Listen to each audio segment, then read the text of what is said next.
Hello, everyone. Welcome to a new episode of Friend Code. I'm your host, Michael Damiani. This week, I'm joined by Jakejames Lugo. How's it going? Good to have you back on. It's good to see you, man. It's good to see you again. Hope everybody's doing good. Hope everybody's had a good new year and good holiday season. Yeah, and back again, Daniel Bloodworth. How's it going, man? Doing good.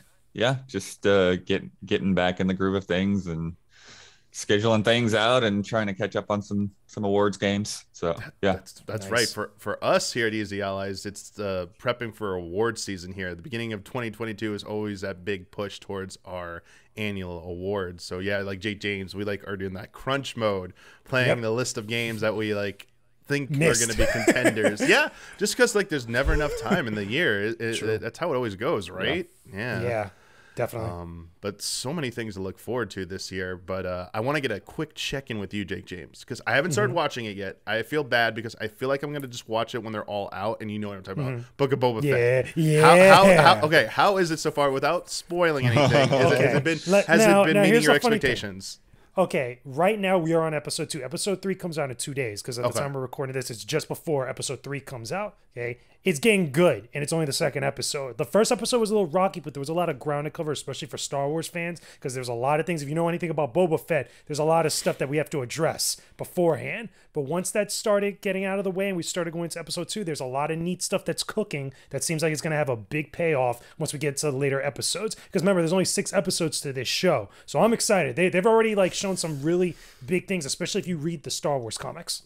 Oh, okay. Yeah, I feel bad because another ally, Michael Huber, is all about the week-to-week experience. Yeah. And especially with Hawkeye, he was doing that recently, but I waited till all of Hawkeye was done before I watched all of it, and I still had a great time. So this is just what I do. Same thing with Expanse. Expanse ends next week, the final season. That's what I'm going to be doing. Hopefully, sometime next week is going through the Expanse because I love that show too. That's cool. Yeah, I'm really in a big I'm really in a big sci-fi mood right now because I just rewatched this weekend. Gravity dropped on HBO Max, and I hadn't seen it since it came out. And my gosh, that movie, the cinematography and the visual effects in that, it's just it was just still so impactful as it was 8 years ago. The craziness they do in that movie, I'm I know there have been games that tried to wasn't there that one at VR game that tried to do the same type of thing? I'm forgetting what it's called now. Oh my god! I can't, because it's been a hot minute. Because there's a lot of VR games that I played. I don't remember that. Being in space and you're trying to survive in a space station or something. It's first person. It's first person, right? VR. First Okay. person. Oh my god, I can't remember. But it made me think about man, this could be potentially a good year if we get to see some Metroid Prime or something. Because I don't think it's coming out. We'll get to it in a little bit. I don't think it has any chance of coming out this year. But I mean, you've got to feel like we probably should see something this year about tease it, right? Or something, at least give me a something? tease, because remember a while back we had that teaser, which was the logo that was shown during E3 during the Nintendo Direct, and it was okay, this is coming. And obviously they came back later on. I forgot who it was exactly that came out and actually did that whole video where it's listen, we got to go back to the drawing board for a bit, we got to go do more work on this, so it's going to be a minute. So it's been more than a minute. I at least give us an update. That's all at least I want. Yeah. Yeah, I'm curious, whether we'll get the full story on that game, because it feels hard reboot, and how hard, how much stuff did you just throw out? Did they start entirely from scratch, or did you keep anything? Exactly. So many questions about that, but we also have a lot of questions about 2022 in general, but there's some answers we already have, and I'd like to begin by going through some of the confirmed games as of now for 2022. Going in chronological order here, and the first one is coming up on January 28th, Pokémon Legends Arceus, and I think this has potential to be a big deal because Pokemon is a series that you have to, whether you love it or not, you have to be aware that there are always people who complain that they feel it's not changing enough with each iteration. And here they go, and they look like they're doing something that's pretty different from the traditional mainline entries. And yeah, is it gonna live up to expectations? There's like, it had a little bit of like, in terms of performance, it was a little bit rocky at first, but they just released an overview trailer in Japanese, a new one that it looks smooth now. It actually looks like it's running pretty well. But yeah, like tell me a little bit about yeah, do you think this is gonna be as big of a deal as maybe a mainline entry? Are you looking forward to this game? And do you see this potentially becoming like influential in terms of the direction that Pokemon games might take, depending on its success or not? Do you want to go first, Daniel? Because I have a lot. Sure. Yeah. I'll get it over with. Because I haven't kept up that well with Pokemon. It's always been a series that like I get lost in the details, and so like I'll start up and then like I'll get nowhere in the game, just obsessing about trying to catch everything, and then I end up getting distracted by another game. And then especially like all the weird little systems they add with like giving them treats and petting them and grooming them and all these things. But yeah, I think it's cool that they're going a different direction with this one. I think that hopefully it will give them some direction to take the mainline series in. I know that a lot of people were let down with how Sword and Shield's sort of open world was treated. It was just not really that interesting to dive into, or you know, it just felt sort of like this strange side area. But yeah, I think that the way that they're kind of running around on the field and stuff, like I don't know, like Pokemon Snap is really the Pokemon game that's grabbed me the most. That's what I like. And the fact that like everything was out there like behaving like real animals. I would love to see more of that integrated with the gameplay of a traditional Pokemon. So far from what I've seen of this, I don't think it's quite there. They just sort of seem to be wandering around, you know, just sort of like a Dragon Quest game or something. But I don't know. We'll see. Agreed. Like, I think there's a lot of different factors to like how Arceus, I don't know how to pronounce it. I think it's Arceus. Well, Pokemon Legends, just for now. But like, Pokemon Legends seems like it's borrowing a lot of elements from a lot of more recent Pokemon games. I mean, obviously we had Sword and Shield, and we also had the remake that came out not too long ago. One of the, I think it was Brilliant Diamond and Shining Pearl or something like that. One of the other remakes that happened not too long ago. But also stuff that I feel like it's also borrowing from, like, you know, Pokemon Go. And I think like little elements from all these different games are coming into this to kind of really have a nice mix up of what could feel like a different Pokemon game. Not necessarily because it's a spin-off, quote unquote, even though it's being kind of like a mainline game. What I do hope, though, you know, now that we're kind of getting into like this more wide open area, especially in a 3D environment like that, that's different than a mainline Pokemon game. I hope this is another step towards that Pokemon MMO type of game that I want to see, because this series and this universe is so ripe for something like that, especially where they could pull in from multiple generations, multiple regions, and multiple things from all the different generations of Pokemon games that have come before. And I feel like a lot of stuff like this seems like it could actually work very well leaning towards that type of setting. Now, that aside, that wishful thinking put to the side, I think this is going to be a big deal because, this is the more newer style Pokemon game that we haven't had in a while, ever since besides Pokemon Snap, which felt like a different Pokemon game. And that was successful for what it is for that crowd. But this one now, focusing more on battles, focusing on more like different types of Pokemon. And I think also the time frame or the setting of where it takes place in is appealing and interesting for a lot of people, because it's not necessarily quote unquote modern compared to other Pokemon games. Okay. To address your thing, Bloodworth, real quick, I know maybe the trailers, or at least maybe what you've seen in the trailers, haven't shown like a lot of variety in terms of like the amount of depth of their personality at the Pokemon show out in Wildlife. But I mean, I think they are going a little bit in that direction for this in terms of encountering, because just reading over the gameplay mechanic for because it's all real time now. Like you just, as you say, just walk out into the wild and see a Pokemon there, and they will exhibit different behaviors. They could be fleeing. They could be. This is coming from a summary on Bulbapedia, by the way. They could be fleeing, sleeping, walking. They could be just becoming aggressive, and apparently their behaviors might vary depending on the weather. So like it might not be cool. So like it might not be able to be as comprehensive and detailed as Pokemon Snap because of the nature of the game. One's open world, or sorry, open environment, because they did confirm that this, through new gameplay footage, this is not a Breath of the Wild Pokemon. This is more like a Monster Hunter style Pokemon. Yeah, I was just gonna say that. I want it to be like that ecosystem. Yeah.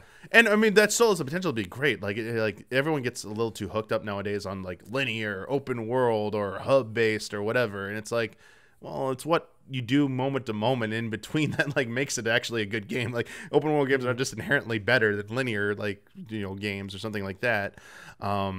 Also, like the setting, like I always think it's like interesting that they're setting it in the past, because I think it allows them to be kind of free of some of like the newer games developments, and gives them a little bit more like freedom to try out new things like this. And I'm just very curious how people are going to react to like the real time nature of this game, because Pokemon has always been about like wild encounters, random encounters. Like, will it still kind of feel like that essence is preserved and feel similar? I think you can still or is it get going to be a new enough experience for some people, or maybe a little of both, you know? Yeah, I still think you could still get that. Like you were saying before, if it borrows elements from setting up an ecosystem, like what Monster Hunter did, Monster Hunter Freedom, Monster Hunter Frontier, all that other stuff, and they put it where the Pokemon could still interact with each other. Like, you don't even need to do anything. You could just like kick back and just observe and see what they do and stuff. If people get that as part of their experience, I think this could be successful. And I think that they could probably take it even further if this game does successful, probably going to another game that's kind of like this, like another Pokemon Legends game, but set in the future or set in modern day. That would be, I feel like it'd be when it gets really cooking. I'm kind of curious maybe how you feel about like the Pokemon trainer being a part of combat. Like, you're rolling, you're dodging, like you can be attacked by the Pokemon can attack you personally, and you can black out now. Like, that's different. That's new. That's actually harkens back to the manga. If I'm not mistaken, like the old Pokemon manga where trainers could actually be injured by the Pokemon that they're battling, or at least that their Pokemon are battling, like that. And I feel like that's interesting, but I don't want it to be like too crazy where it's like, oh, okay, if you go online and you're battling somebody else, it's like your Pokemon is just attacking you, the trainer, for stuff like that. I want it to still keep focus on the Pokemon versus Pokemon parts of the battles. Yeah, I would think that would be kind of weird to even do online, right? If you are in real time and issuing commands, it'd be kind of hard to also be like trolling Dark Souls targets. Yeah, I mean, I'm very curious to see how the battle system plays out, because they were like showing off like the strong and agile style for each move. Like, so there's variations to each move. There's like the different Pokeballs, how they're gonna like work when you're trying to catch. And just just how it feels to move around in real time. Like, that's the biggest thing about anytime real time like action or RPG game. It's just like, how do the controls feel? Because like, you never have to worry about it in a Pokemon game. Oh, I'm just moving across a map, that's fine. Oh, it's turn-based battle, I don't have to worry about moving in battle. So this is a new layer to that system that I feel like it seems small and obvious, but I mean, if you don't get it right, it could really be detrimental to the experience. But at the same time, it could be really fun just like rolling around, like here comes like a Pokemon trying to attack me, feeling that roll dodge and like getting it right, you know. That could be such a good feeling. I don't know. It feels like cautiously optimistic is how I feel about this. Like, each time I see it, it seems more interesting and it looks a little bit better. And I'm actually really excited to try this out, because I'm one of those people who've been clamoring for a new Pokemon experience. I'm tired of just the traditional games. I'd like them to do something new. And so I'm going to put my money where my mouth is and like, yeah, I'm going to give this a fair shot. I'm going to try this out, and hopefully it's, you know, good, and, you know, starts as the start of something new for the Pokemon franchise. Agreed. Yeah. Well, that's January for Nintendo as of now. I mean, maybe we get some updates in between. It's like, that's like the big release. And then moving to February is already like murderer's row of games here. Like, it's just a bunch of heavy hitters just coming through. But Nintendo's kind of like absent in the month of February. So I know this isn't like really going on like a release, but like, do you actually think Nintendo's going to have anything for February? Or do you think they're just like, February's a little crowded right now, maybe we should just like... Could be a chill month. Could be a chill month for them, because keep in mind, because the spring is when things are going to pop off afterwards. So that could be like the chill month where a lot of third parties, or, you know, and various different consoles start coming out, and that'll be kind of like a little bit of a breather room for them. Yeah, they have a tendency to throw stuff out there out of nowhere, like weird little games. Like, what was that one? was it jump rope challenge or something like that? Oh, like the random, like the Yeah, software. they do like Yeah. random stuff like that all the time for sure. Yeah, and so I think you could get something like that. I think, something like What something about else DLC? What about something DLC? that uses the Ring Fit is what I was thinking. Like if they did like a big Ring Fit adventure expansion, the Ring Con, yeah. They wouldn't necessarily even, promote that too much ahead of time. It's like it's out in 2 weeks and like there it is. I feel like, even if it's something small, Nintendo usually doesn't leave a blank space. Like they usually have something come out in a month. And they'll probably have, another. When did they say the Banjo-Kazooie is coming? Okay, so I was about to bring that up because you mentioned DLC, and I was gonna, like, I know it's not DLC, but Banjo-Kazooie is January for Nintendo Switch Online expansion pack. We did see those achievement leaks for a certain game, a certain GoldenEye. Yeah, I heard about that. That I'm watching that one like a hawk. So with GoldenEye dropping in February, whether it's like, I don't know if that's going to say Xbox exclusive, the remaster remake one, or if like it comes to Nintendo Switch Online, would that seems like a possibility just to drop it out there. Like we got GoldenEye ready to go. We just shadow dropping that in February. That'll be interesting. That's got to be a licensing nightmare though. Last year we got the Bowser's Fury craziness. Yeah. Yeah. There have been rumors about certain like DLC potentially coming out, but like I think it would have been announced by now. It feels true, but we're still in the beginning of January. Like who's to say, like even this week, like Wednesday, Nintendo does their old school thing of like, hey, tune in tomorrow, we got an update on something. Like that's how Nintendo works. So. But one thing, going off that real quick though, February, even if there's not a major release or even like not even something small, there is something I do expect to happen by February. I expect that first big Nintendo Direct to happen in February. Yeah, or at least get a date for it, for when it's going to happen. I think we're getting a Direct in February. I know that's what they did last year, but I think they're waiting till after Arceus comes out. I think they need a little bit stronger of a push on triangle strategy. And then there's a few games that we're going to get to in a little bit that don't have concrete dates. They just have windows. I think it's time to give them the concrete dates. So yeah, that makes sense. And I think they got to get it ahead of March. So February would be a good time for it. Everyone's releasing these big games, and it's like, guess what? We got some big games coming out after February you should check out. Yeah. And another thing that I know we're going to get to later, but it's a good time for them to put out another one of those Wii U updates. Ooh, interesting. We could dive into that right now. Actually, I think it actually makes sense to talk about it because I think that might be a good month, a good time for them to drop one of those. Now, it was interesting because when I was doing research for this episode last night, an article said there were only 9 Wii U first-party games left that hadn't been ported. But this was made beginning of last year before Fatal Frame was announced to come out. So now that's off the docket. So there are only 8 left. I'm going to read you the list of 8. We're going to stick the first part. I'm very curious what they all are. Yeah. All right, I'll start with the smaller games first. Okay, so there's Wii Fit U, Art Academy Atelier, Nintendo Land.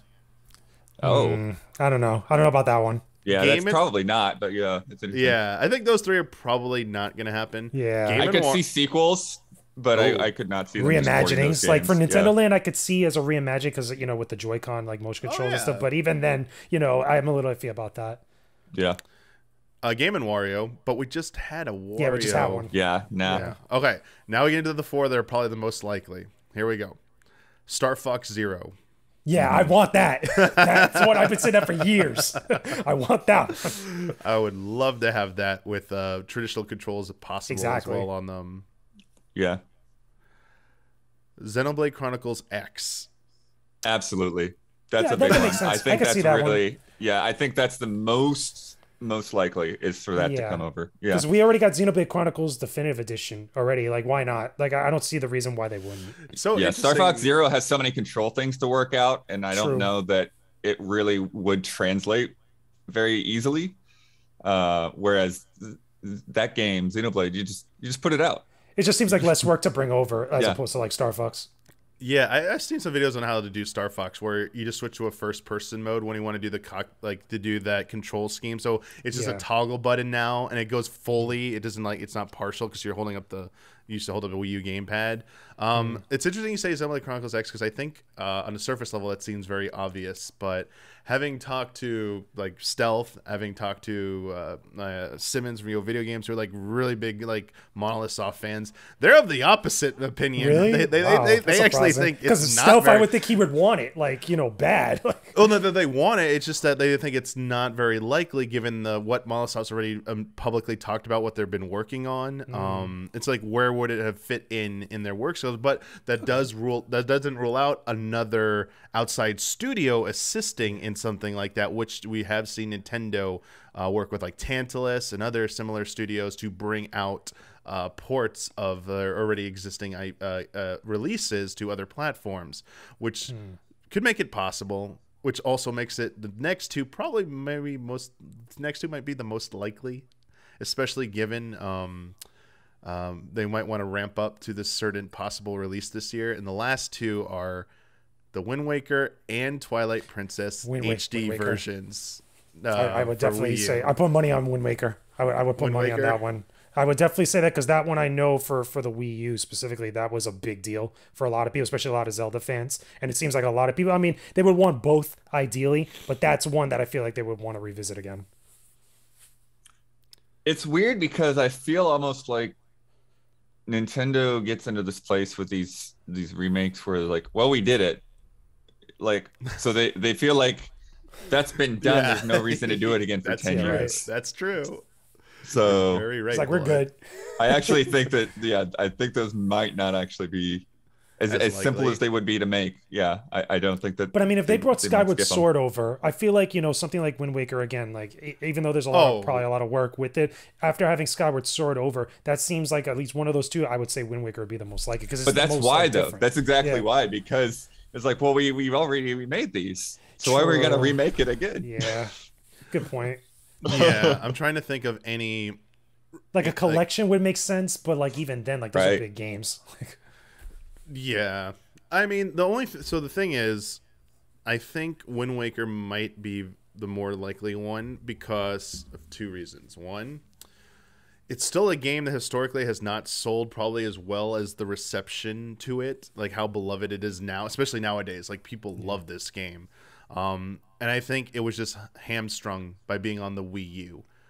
If they had waited to make Wind Waker HD like this year and it came out on Switch, I absolutely guarantee you it would be a very good selling game. I think it only moved like 3 million on the GameCube originally. I think the Wii U version moved maybe even less than that or around that at best. And I think it could potentially be like a 5 million plus easily on Switch. Easily would do that. And I think they probably know that too. And as much as they don't have a history of triple dipping, I guess I want to say is the way to do it. Like, here's the HD or a remaster, and you'll never see that version again, ever.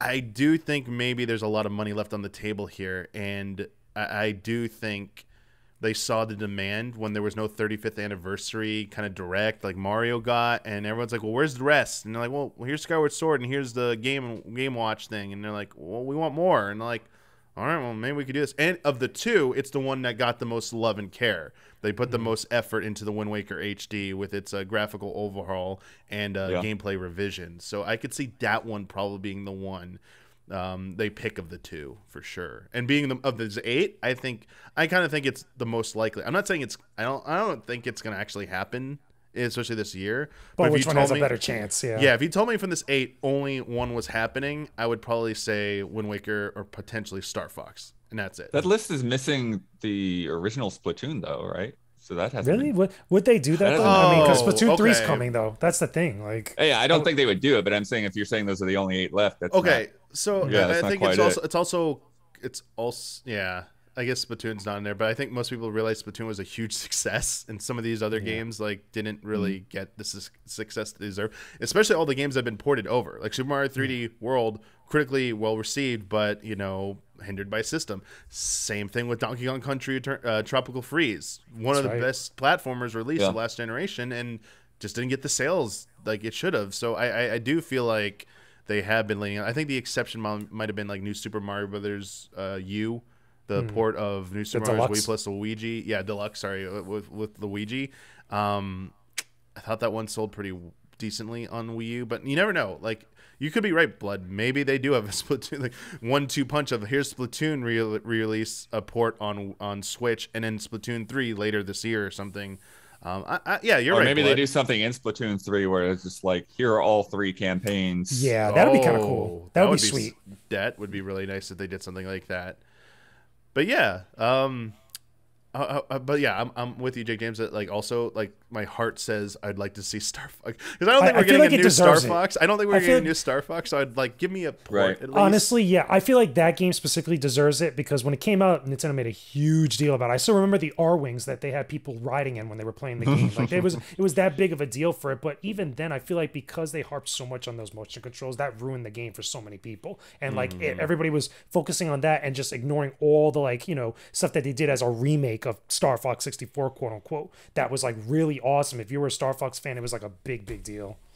Well, that's one of the few games that came out after the Switch release, right? Or was it? No, I think it was right before. Right before. But yeah, so it still is like in that hazy space where like people were so done with the Wii U by that point. Yeah, they were finished with that system. That like more than any other game, it was pretty much just thrown on the fire. One way or another, I think one of those 8 titles, or 9, it was concluding Splatoon, one of those 9 is probably showing up this year. I think one of those is showing up this year somehow. But I mean, Nintendo also does unexpected things, so we could all be wrong. They're like, hey, guess what? We didn't want to do anymore. We're done with the Wii U ports, which doesn't rule out a GameCube or Wii port, but we don't need to get into like every game. Right? That would take forever. F-Zero GX, right, Blood? That's the only answer, another right? series that needs something. That would be really great to do in HD and just the simple emulators. That game already, even without an emulator, that game looks good on an HD monitor. It's actually really surprising running that thing at 480p and putting it out in HDMI. Like, this looks perfect. Clean. Yeah. That has to happen. Has to happen. Make it happen, Nintendo. All right, back to the release schedule here. After we get out of February, depending on whether or not they have a direct or they drop something new in there, March begins the Q1 kind of like first half release schedule for Nintendo, starting on March 4th with Triangle Strategy, formerly a project. Team Osno loved taking that project and just dropping it off and making that the title. This is the tactical turn-based role-playing game in the vein of Final Fantasy Tactics. It's had like extensive demos to get feedback. Nintendo's, it's being published by Square Enix, but it has been prominently featured in Nintendo's own marketing and directs, so it's getting a pretty good push. Are either of you actually looking? Are either of you looking forward to this? Either of you big like Final Fantasy Tactics fans? And I'm probably gonna play this late, to be honest with you, because I mean I've tried to play Final Fantasy Tactics in the past, and just time, because you have to devote a lot of time to that game like that. But I think that the crowd that loves that style game or played a lot of tactics back in the day, they're gonna love this, and I feel like this could also be a good indicator for Square Enix to maybe revisit the Final Fantasy Tactics series at some point, or at least that type of style of game again, after this. Right. But this will be something that I won't get on day one, but I'll definitely get to later. Yeah, this isn't something I've really dug into that deeply myself. I'm not like that big on strategy games, not because I don't like them, but more just because it's like I get kind of overwhelmed at times. Just trying to figure out what I want to do with the strategies. But it's funny to me that they went Triangle Strategy. It's like, if you went Triangle Tactics, I think that actually would have been a better game. That would have been a smart, because it's branding. Exactly what they're going for. Is to bring up those thoughts of Final Fantasy Tactics or Ogre Tactics. But yeah, I really like that team's direction. I like the stuff that they do. I feel like I could use a little bit more of a push, but I think a lot of it just has to do with the budget constraints that they're working in. So I think it could actually be really good. They seem to be selling up to expectations, it feels like, because the Team Osno keeps getting, and it's their specific direction to make these games for the Switch platform. It's kind of like Square Enix's big initiative to make sure they're capitalizing on the best-selling platform of this generation at the moment. And yeah, they can be in sales. In terms of gameplay, though, besides like being like, I'm a huge Fire Emblem fan, so like I'm definitely gonna try this out. Give it play the demo. I enjoyed the demo. It's way more complex in my opinion than Fire Emblem, which is good because it like each moment to moment thing in terms of just like that part of the strategy. But outside of battle, the balance scale system where there are decisions where everyone has like each character has a vote. You got to try and sway every character, and then depending on like the scale which they put their points into determines an outcome, and that will drastically change your progression path.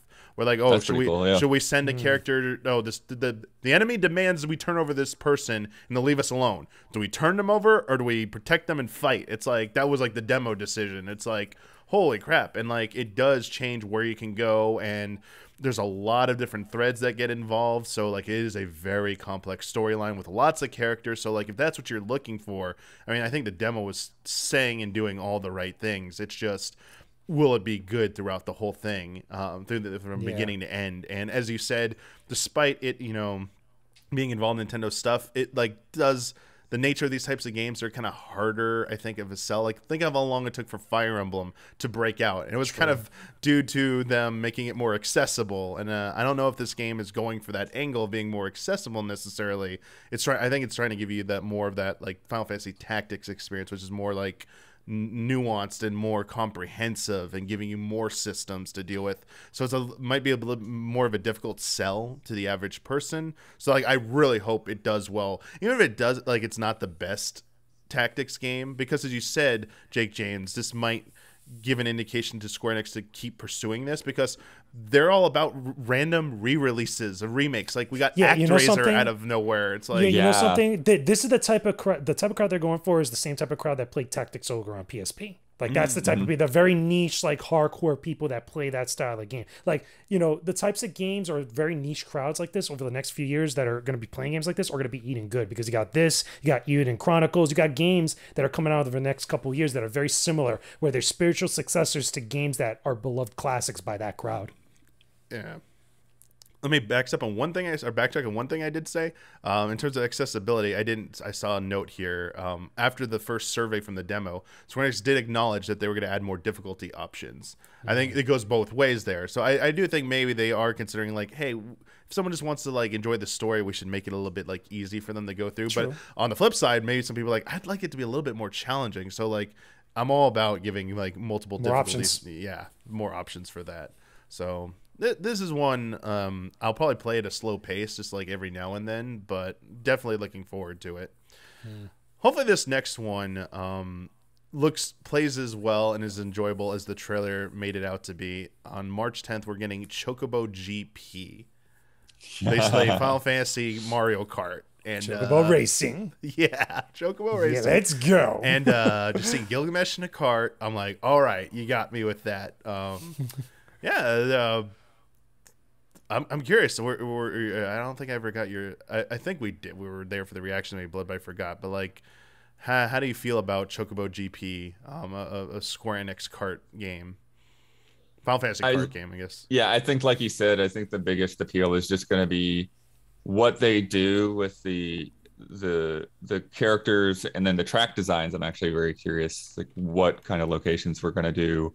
What kinds of twists that they might put on the formula or something like that, like, and then have they laid out like what all the attack items are and stuff? Because I'm curious, like, are there summons? Is there more than just like fire, ice, lightning? I'll give you some breakdown on stuff. So, okay, that'd be sweet. It's only gonna be Final Fantasy characters.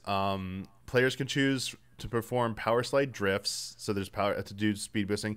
Items called Magicite can be collected by driving characters into magic eggs and can be used to either help the player's character or hinder other racers. Individual characters also have special abilities, and vehicles can be customized by the player. There's story mode, custom races, online races. The confirmed characters so far... locations: Gold Saucer from Final Fantasy VII, Town of Zozo from Final Fantasy VI, that's very cool. Town of Alexandria from Final Fantasy IX. And the characters announced so far are Vivi, Steiner. There'll be Chocobos, Moogles, White Mages, and Black Mages. So Vivi, Steiner. I think we saw Gilgamesh in there too. But yeah, so they're pulling from a lot of different games. If they could get some FF4 in there, I'll be happy. Yeah, they're calling it a direct sequel to the 1999 PlayStation game Chocobo Racing.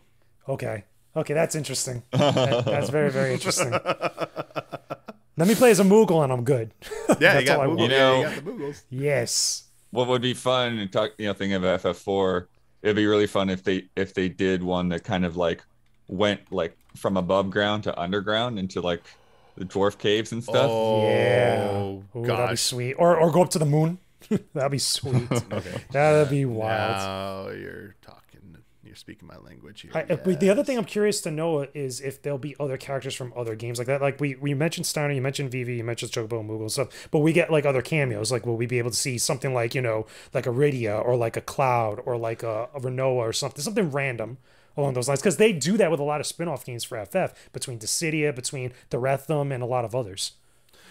Yeah, it'll be interesting to see if they want to keep it more broad strokes, like iconic images, rather than just like characters. Like black mages, white mages, those like you think of Final Fantasy. Classes, So maybe like yeah. classes might be the thing, and maybe like villains, like or like the like most famous villains. I don't think Sephiroth will be in there. I mean, maybe, but like Gilgamesh has been in multiple like games. Actually, he's not just Final Fantasy V. He's appeared in so many spin-offs in other games as well. I could see like maybe like Chaos.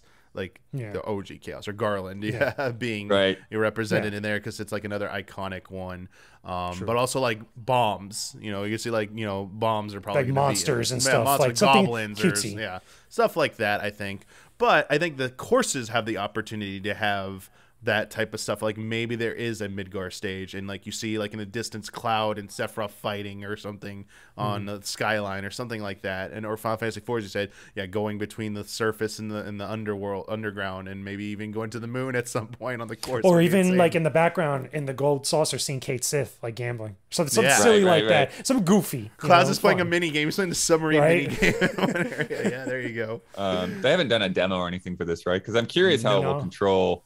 No, Because you don't. It like. Chocobos Control, like, you know, don't Crash drift, Bandicoot. right? Yeah, right, like- how does that?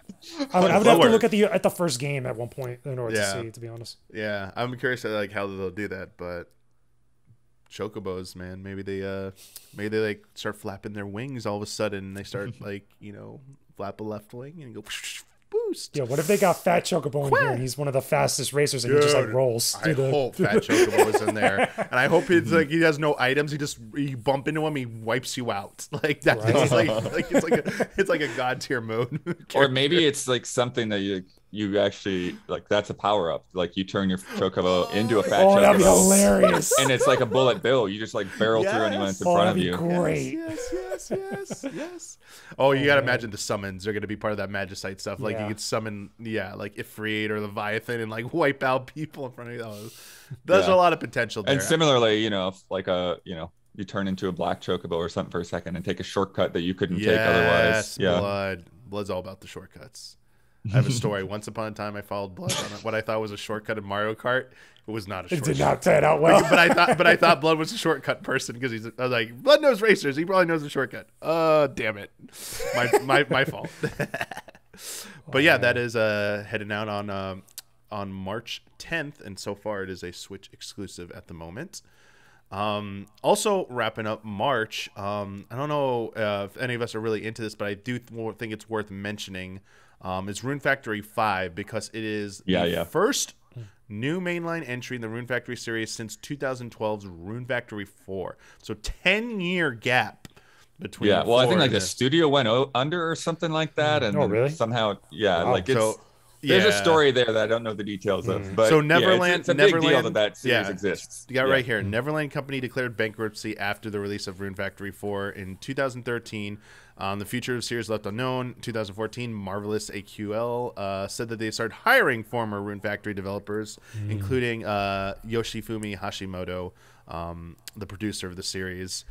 They worked on some other projects as well, and then they were finally greenlit to work on Rune Factory 4 Special, which already came out, and then Rune Factory 5, which is on the docket. So Marvelous has and Xseed have revitalized the Rune Factory. Yeah. So for the fans of this, it's nice because it had like that kind of bleak outlook for a while there, and then there was like that ambiguous hope where a studio poached up all these former developers from a studio that collapsed. Are they gonna let them work on a new thing? Did they even get the rights to it? Like, who knows? And like now we had those announcements not so long ago, and it's finally happening. So Cool. Always good to see that. And Switch is a great platform for RPGs and RPG like games, so probably the best chance it's ever going to have to revitalize it. I don't know how well 4 Special did though. I didn't really pay attention to that. I'm not sure. Me neither. I feel like that was probably put out there more as a sense for for the fans. And I think 5 is going to be the one where they try to really get new audiences in. But yeah, we'll see. Yeah. Yeah. See, is it selling? I'm just trying to see if it's selling well. It was appearing in the eShop's best-selling category, according 2 years ago to some Nintendo fan sites, saying that it was up there for a little while. So it's not. I mean, who knows what that translates to? But I mean, if it didn't even show up on that, I would be like, it's not great. But oh well. This next game, kind of hoping it charts pretty well, because this is a series that this deserves. This is something that deserves it, especially after the delay, to make it look better and iron out some things. And that is the first game that doesn't have a concrete release date, but has a release window coming out in spring 2022, Advance Wars 1 and 2 Reboot Camp. And oh man, I'm ready for it. Yes, I was ready for it in December. I was like, Yeah, which ended up being great that it got delayed for me, because it's oh, okay, it works out. So, man, I wonder how many people have just never experienced Advance Wars. This is gonna be their first Advance Wars experience. It's gonna be such. Hopefully they try it out, because it's gonna be such an awesome experience for them. Yeah. Yeah, it's such a weird thing for that series, and I know part of it was that Paper Mario and Fire Emblem kind of took over, but this series that was doing really consistently in Japan for a long time, and then they finally decided to bring it out in the West on GBA, and it just blew up. I remember at that point where it's oh yeah, we just didn't make enough of these, and making cartridges takes a long time. Yeah. You know what it reminds me of? It reminds me of Super Robot Wars or Super Robot Tyson. Yeah. In the same way, how those series, it's very similar to it, even though they're different styles, different content and stuff like that. And then those first GBA games did really well, and it did pretty well on DS. And then they had some strange, they had the Battalion Wars spin-off series and all of that. I like Battalion Wars and Battalion Wars too, but they're not the same game. They're very much not. They're completely different beasts, and I like them both for different reasons. But you're absolutely right. The series is going so strong, Bloodworth, and then just kind of stopped, and it was kind of. I mean, it went to Battalion Wars, but I don't think Battalion Wars performed to expectations. But right. Even if it didn't, it's why would you take that as indication? Well, then go back to Advance Wars. This is what you go back to what was successful, and it's surprised it's taken them so long. Yeah, Way Forward involved in this, and they've worked some magic before on a lot of. Yes, I love Way Forward. These Forward's awesome. Classical style games, or taking older games and modernizing them as well. More probably well known for the Shantae games and River City. And River City, and kind of 2D side scrolling type games, but this just seemed right up their alley as well. And my gosh, it just cannot come soon enough, and I just want this game to sell very well, because I want a brand new Advance Wars. Yeah. I want this to lead to a brand new Advance Wars. This Switch has been, as you said, Fire Emblem, just coming up and over the past decade to rise in prominence. There are so many other Nintendo franchises that just get forgotten, or people just when you ask people for new entries, they're Mario, Zelda, Pokemon, and it's now Fire Emblem, but it's Advance Wars, you have the people carrying the torch for that, but they usually sometimes get drowned out. Also, Kid Icarus is another one. Where the heck is another one? Yeah, Kid Icarus. Smash Brothers has been the avenue to keep these things alive, in the or to get awareness about them. Yeah, and raise awareness. Even Smash Brothers hasn't had that much Advance Wars representation. Yeah, right? It's they had trophies. I think at one point, I think in one of the games, I'm pretty sure they had one trophy that mentioned it. Golden Sun has more visibility now in Smash Brothers, which is another series, but it's Advance Wars' time, and I expect this to actually do pretty very well, and I mean, can't wait to play it, and I hope it leads to that third entry, Advance Wars 3 or whatever they want to call it. I know that it wouldn't be called 3, but whatever the next one is, because The question would be whether it goes back to intelligent systems because they were the developers of the originals, or maybe like, this is a big thing we've seen. Actually, it's a good like kind of like spin-off point here. Like other studios stepping up to take over some of the development of a version of Nintendo's IPs, like Mercury Steam, kind of handling those style of Metroid games, and it looks like Nintendo's smart. They'll contract them again to make another one in the future. This could be the future for way forward. Hey, we want to keep making advanced work. This is the thing. Whenever Nintendo talks about acquisitions, they don't like acquiring studios. They like building these relationships, like with partnerships studios. and stuff. Exactly. Yeah. Like that was what Next Level Games was until Next Level kind of forced their hand by announcing they were going public. And like, no, you guys make great Luigi's Mansion. We need you. Like, all right, we'll buy you and stuff like that. That's not what everyone wants to risk doing because that might not have happened. But like, I think we're gonna see more and more of the like this being the way. Sorry to say way forward. The way forward for way forward. for other things like we were talking about Star Fox F-Zero. Like that might be the path for them. Is Nintendo reaching out to other studios and them doing a good? Well, that's been the path for Star Fox for a long time. Yeah, right. But a lot of studios have had their hands in that. It's just not translated into the success, I guess, Nintendo, even Miyamoto taking over at the helm. We'll have to see about that. But yeah, Advance Wars, spring 2022, something I expect to be dated by March at the latest. We'll get a date for that, I feel like. I think that direct, that big direct they'll probably do in the first quarter is going to have that release date and dump. This next one is a series I'm not really into, but I'm into this game. It's the first truly 3D platforming version of Kirby, like real like open 3D, and that's Kirby and the Forgotten Land, scheduled for Q2 2022. That trailer just won me over. I'm ready to play that game. And like I mean, either I know you with Bloodworth and Kirby a little bit, but I mean Jakejames, I'm a huge Kirby fan. I mean I've done a lot of Kirby game reviews on my channel, but it's Kirby. Kirby's one of those things where it's just like it's one of those wholesome games you just love to play. Like, and they get tough and they get deep and stuff, but they're really like wholesome games and they're fun to play through. Like there's a lot of charm with all of them, and this one looks great. Like I want to see more of it. I really do want to see more of this because I think this one's going to be really good. Yeah, I think I need to get hands-on because I'm skeptical on how Kirby is going to control in 3D, and what it's going to feel like, because there is sort of, a deliberate sluggishness, for lack of a better term, and then the infinite floating that's just basically capped by the height of the screen. So when you go into 3D, like neither one of those things work. So you know what it could look like? I don't know if you guys remember this, but you remember Kirby Star Allies, the map? How you could kind of like go around a little bit. It wasn't just a line and stuff. That's how I feel like that game is going to control in 3D like that. Okay. Yeah. I didn't play That's the best comparison. I've seen the visuals on the map. Yeah, on the map you could kind of move around as opposed to just being on a line. Like how usually a Kirby game is when you're on like whatever map screen and stuff, or instead of going through the doors, moving in that. But like with sucking up enemies, like do you get some kind of a lock on, to make sure your attacks go the right way? This kind of, there's a lot of little details to make it feel good in 3D that I wonder about how they do. Exactly.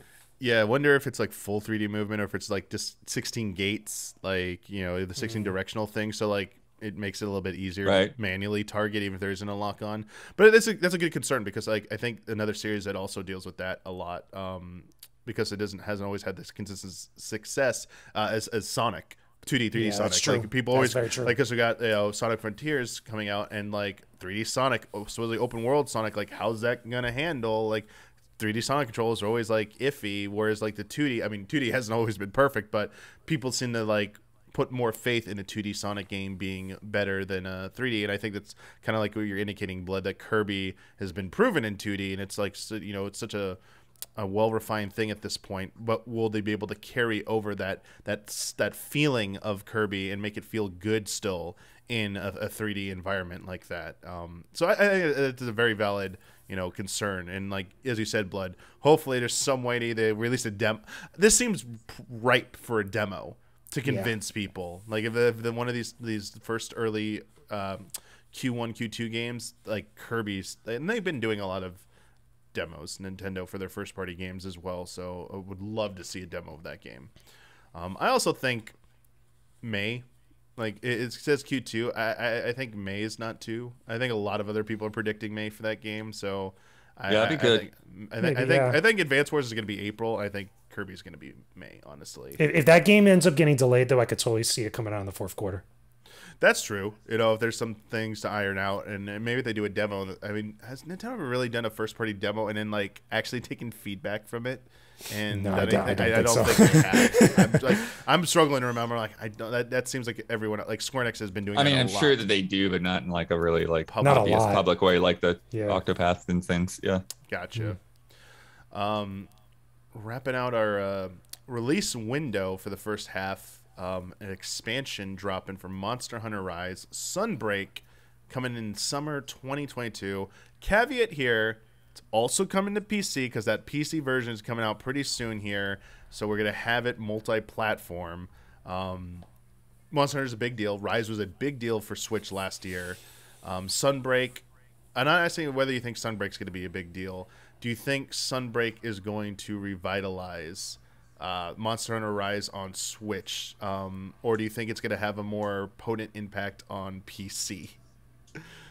Oh, I think that it'll, there's so much invested, and without the cross save, I think there's just a lot of people that have put so many hours into that game that they're absolutely going to jump into Sunbreak on Switch rather than try to start over on PC, even though there's benefits. And again, like a lot of people don't have access to those benefits, right? Like a Switch is a much more accessible system than high-end PC that you're going to get all those perks on.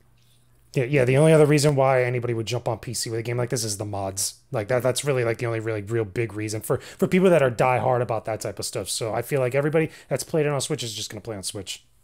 Yeah, I think some people, their first knee-jerk reaction is like, oh, people want to play the better version, play it on PC, but no cross-save. No cross-play, like Square Enix, not Square Enix, sorry, Capcom apologizing, and they both kind of do the same thing, but Capcom apologizing that it would not be possible. I think that was nail in the coffin in terms of like, I do not see the PC version surpassing the Switch version, even with Sunbreak.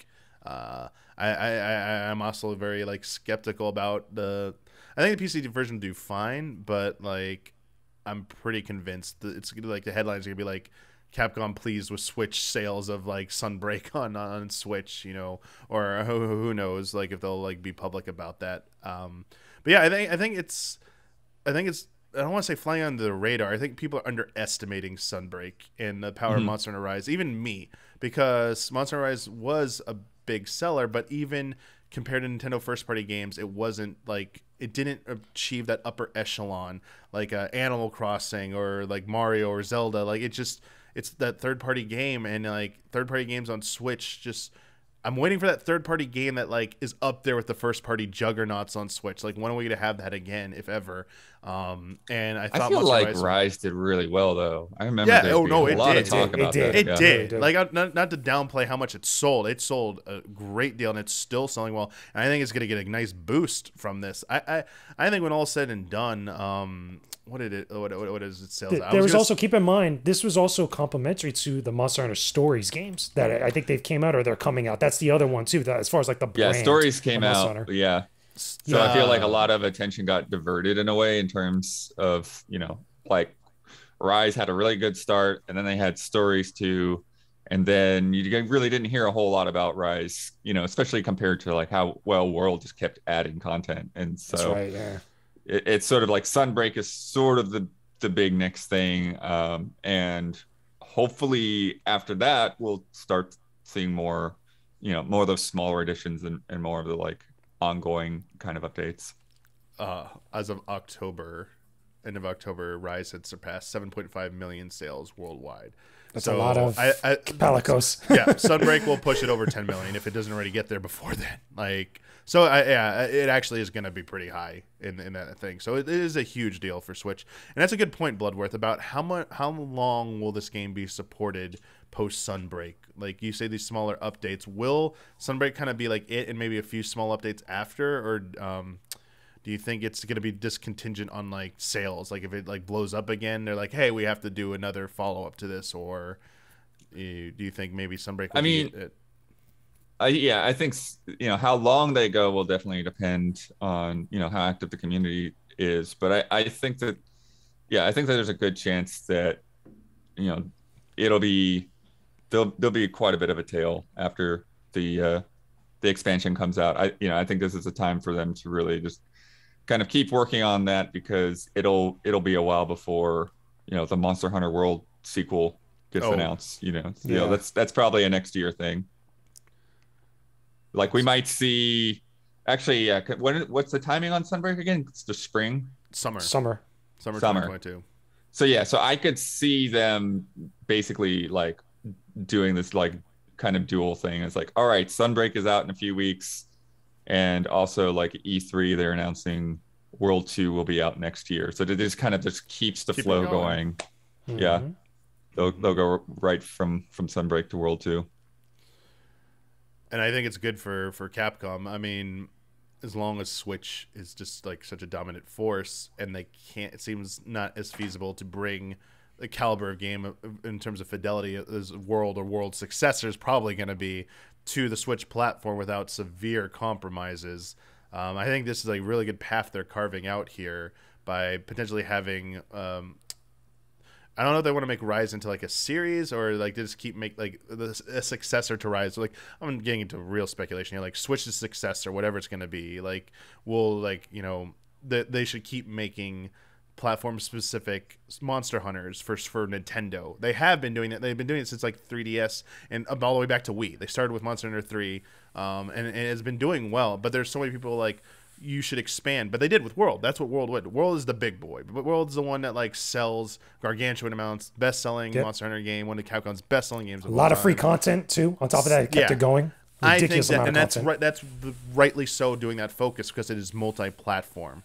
But like to not try anything on Switch would have been like such like would have dropped the ball moment.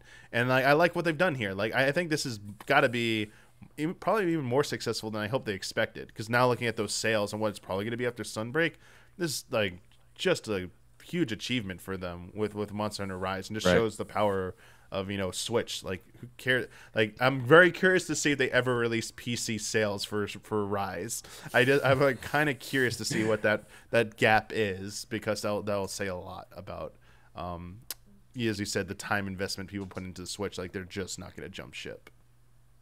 Well, I think, but that's the thing though, is I think the PC audience would just be there's a whole lot of people, that play those games on PC that aren't playing on Switch either. So I just don't think there's going to be a lot of people that like do both. Yeah, I don't think there's going to be people that do both. Yeah. I think even then, some of the PC players, they probably have a Switch. They probably still play it on Switch anyway. I mean, granted, they'll be playing all types of games on PC, but if you had to really choose one where there's going to be probably more people, or probably where you're going to connect with people more on a better level, is probably going to be on Switch, at least for that game. Yeah, I agree. Our next few games don't actually have confirmed windows or dates. They just have the year 2022 attached to them as of their most recent showings. I'd like to kick it off with Bayonetta 3. Bayonetta 3 is... I actually wrote down Bayonetta 4 here on my notes, and I was like, oh, man, Bayonetta 4. Yeah, here we go. Skipped a whole game. I was about to read it. I'm like, wait a second. No, this is 3. Bayonetta 3, we finally got to get a good look at it last year. Gameplay mechanics, it in action. And I will say, we have 4 games here we're going to talk about that have 2020 dates. This is one of 2 that I would not be surprised if it actually doesn't make it this year. Just because of how long it took for them to show off this game finally after its initial reveal.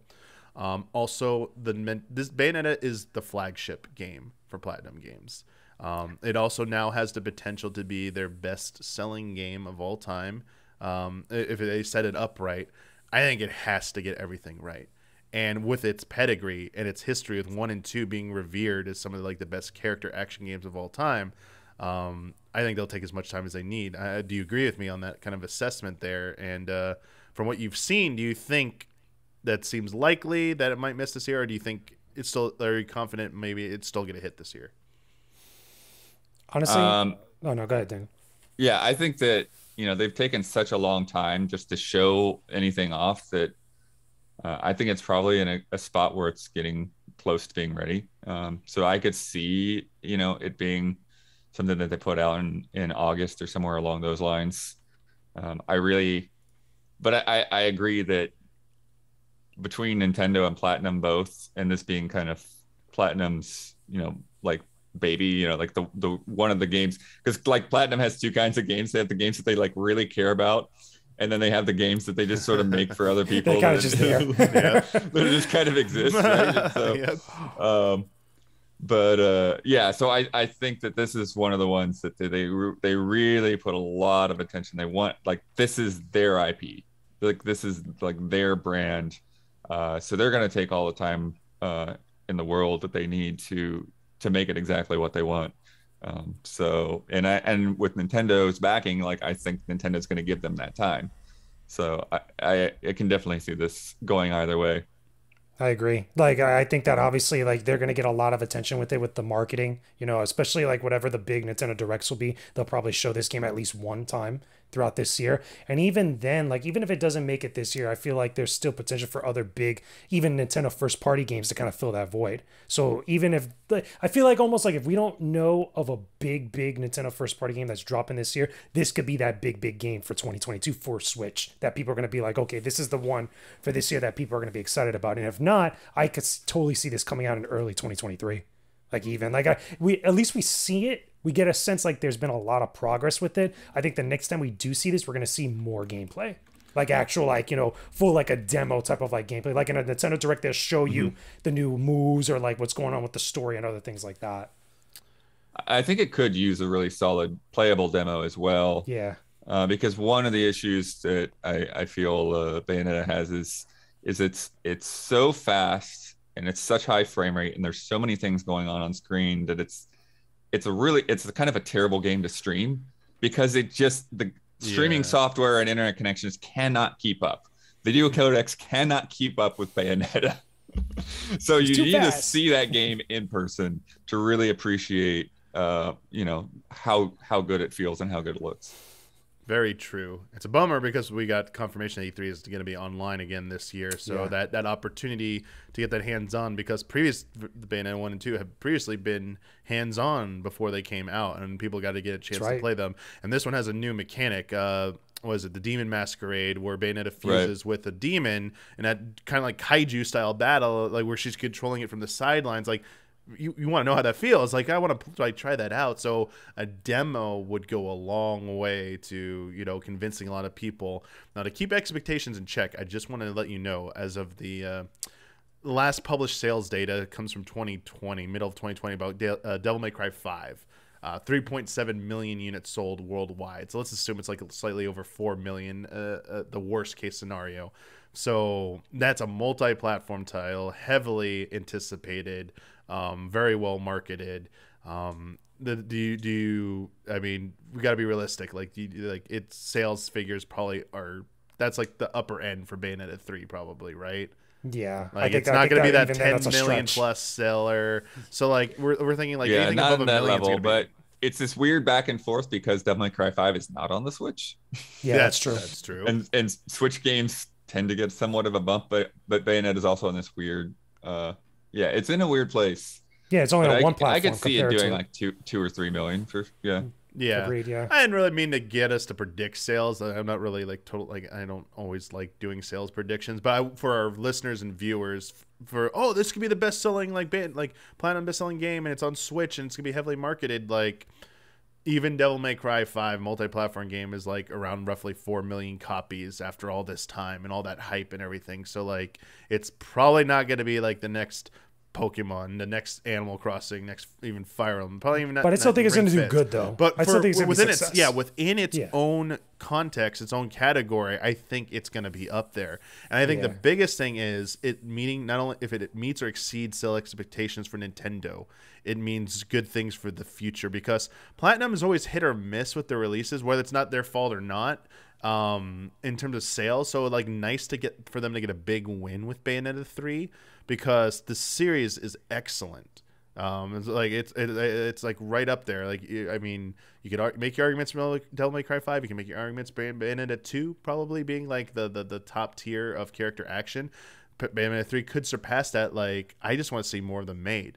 Even if like one day I'm like just not interested anymore. Like, these types of games feel like a little bit more niche, but like you want them to have a good future, and continue on, because they could lead to other like cool things. Like, remember we were talking about ports that, for Wii U, and I didn't want to get into Wii things, but one that came up recently when I was talking to someone was Mad World, another Platinum joint. Yeah, for Wii, like it's like more of a brawler beat 'em up type. It's like those types of games just will never sell what they like, the big multi-million stuff, but like doesn't mean they shouldn't keep making those types of games. So True. I really hope Bayonetta 3 sells well, because there's also that weird history of like people who got upset that Bayonetta went to Nintendo exclusive, remember, because the first one was multi-platform. Yeah, but we ended up getting Bayonetta 2 because of that. Like, that's why that game exists. Exactly. That's like it would just be nice to like completely put that to bed. It's like, give it up, guys. Like this only exists because Nintendo. Look how well it's doing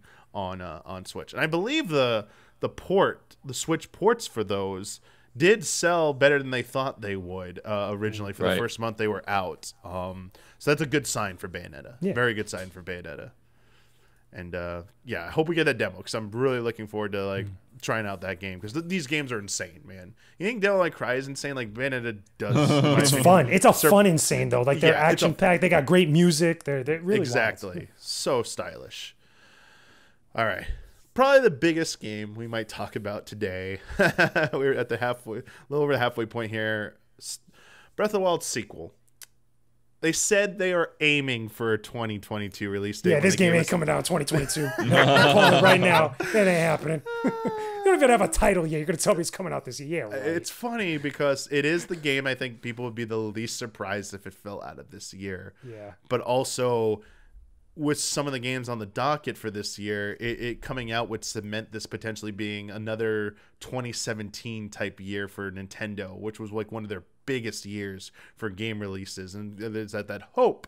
So I have a few questions. The first one, I'm gonna start with the fun one, because our patrons submitted questions. They really wanted us to predict this. We have to make a prediction here. It's a goofy one.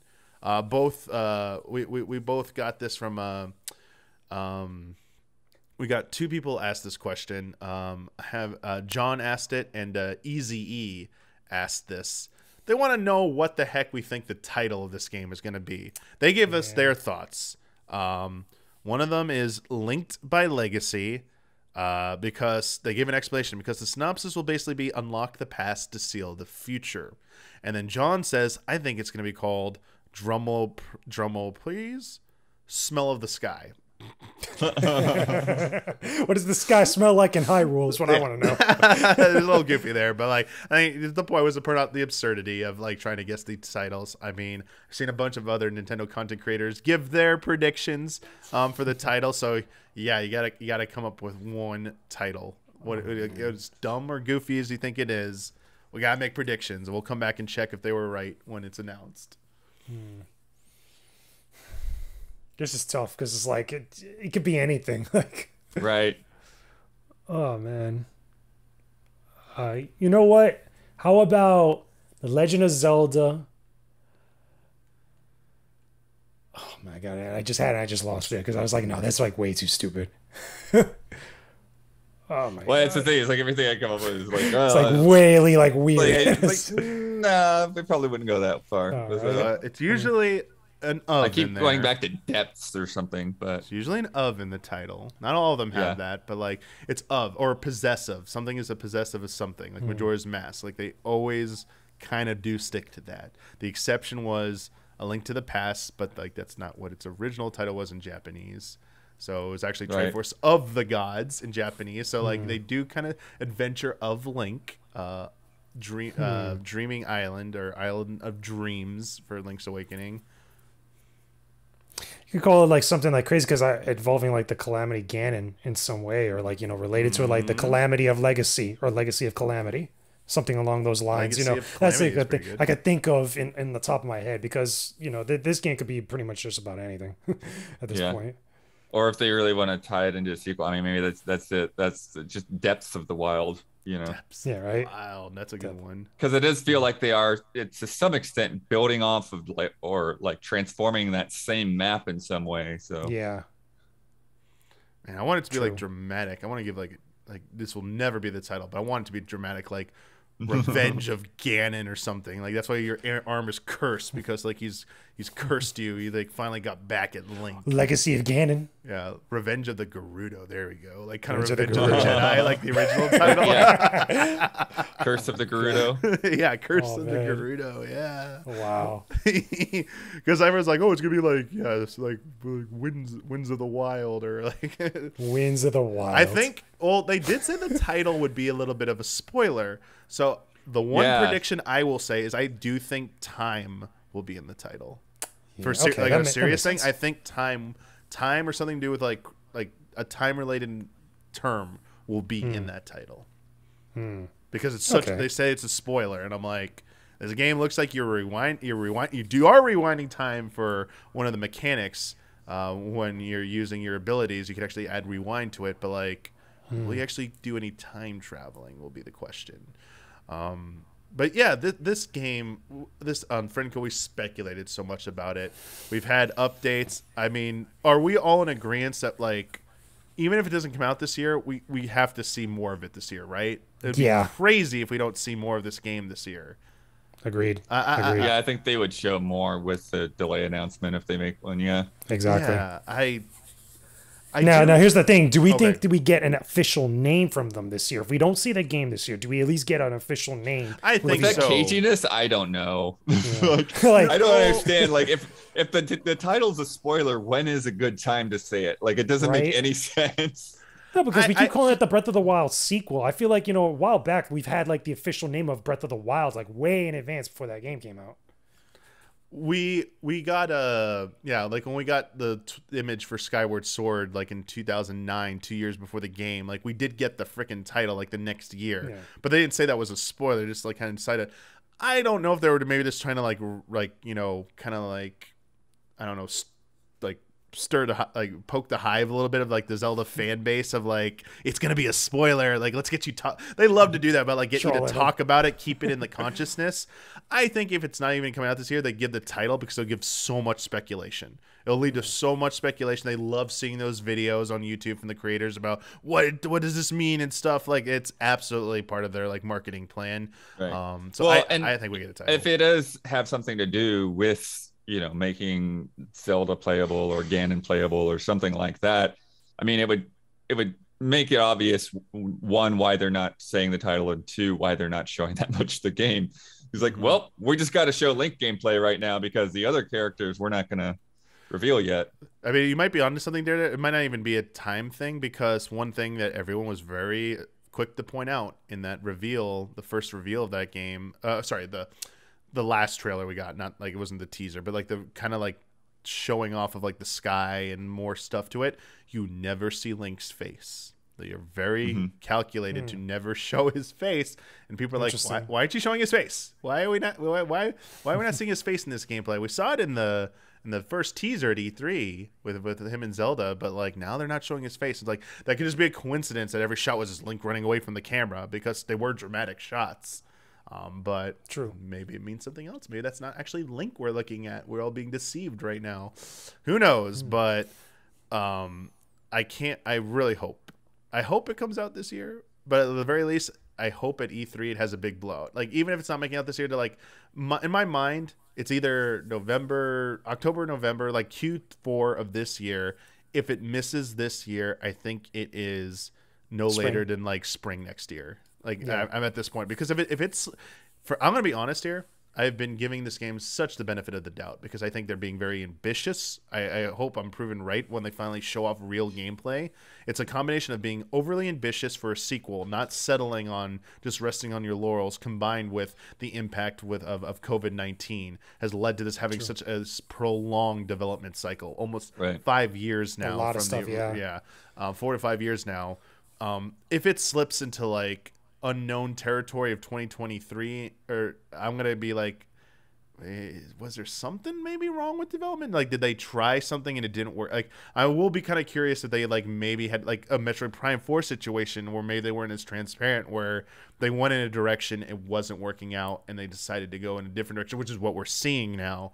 Who knows if we'll ever learn about that? But like, they generally give us those great GDC presentations or behind the scenes looks every now and then. So I imagine one way or another, we might get a little bit of insight. But yeah, if it slips into like sometime in 2023, I'm gonna be like, all right, guys, like, and like no update at E3, like other than we can't show it yet. I'm like, okay, like what? I feel like a lot of people are like that though. I think the majority of people, even a lot of creators that are covering Breath of the Wild stuff or just Zelda stuff in general, are feeling like that. And I feel like everybody's gonna have that same sentiment if that ends up being the case. Yeah, that's why I think they have to show it off at E3, regardless if it's coming out this year, because it's gonna just like that's the conversation is gonna be dominated in the headlines about what's going on with Breath of the Wild sequel. Why is it like, everyone will literally just say what I said, like, okay, we gave it the benefit of the doubt, all these things that could have affected it, but like this actually is taking quite a long time at this point. So yeah, I don't think that's gonna be the case. I think it's coming out this year.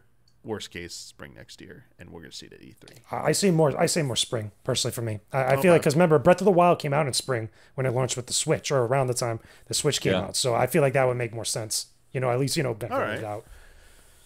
Totally see that as possible. These next two games, I think, are very confident they're coming out this year. We're waiting. They're probably going to be middle to second half of this year, would be my guess. First one up, Mario plus Rabbids Sparks of Hope, the direct sequel to Mario plus Rabbids Kingdom Battle, the game we all made fun of in the leaks, and then we were all and it was good. Humble. We were all humble, and also maybe it was a good lesson to marketing people. You absolutely can make your game sound and look like trash to people. Maybe you might want to rethink your strategy next time, because maybe just showing off a game raw is better than like your weird crazy ideas. I think Guardians of the Galaxy was another one that was like mishandled as well. Another like high profile when people actually played it. Like, this is good. What were you doing with your marketing and stuff? Like, what? Thankfully that was a leak with the Mario plus Rabbids. The marketing actually didn't end up being that bad. They've shown off a little bit of it. Like, it looks like it's pretty far along. I guess they showed, new characters. It's like, I'm curious about the new mechanics, because the game, I love this game to death.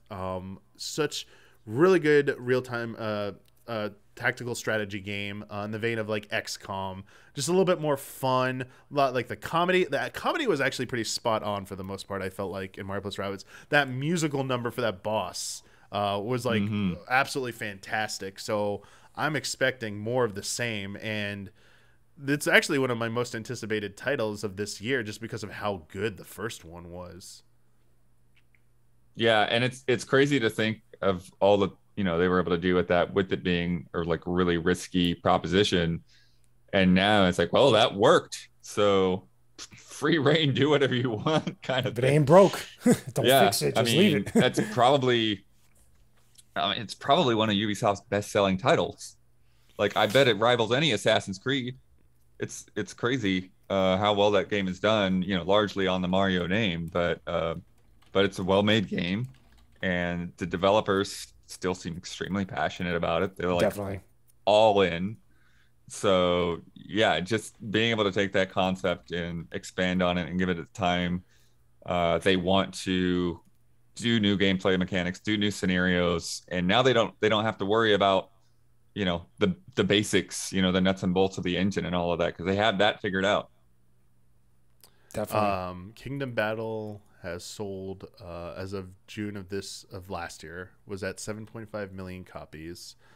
The 12th major installment of Assassin's Creed Assassin's Creed 3 has shipped over 12 million units through the end of Assassin's Creed 3. Yeah, so through the end of December 2020. So they're close-ish, but it seems they like still sold a lot. Yeah, the Assassin's Creed series is like over 150 million sold. Yeah, their sales keep going up. Like Valhalla sales are doing pretty well. But I mean, you're right, Blood. It is up there. It is one of their better selling games, especially for being on one platform. Is the key word here. This is on one platform and doing these sales.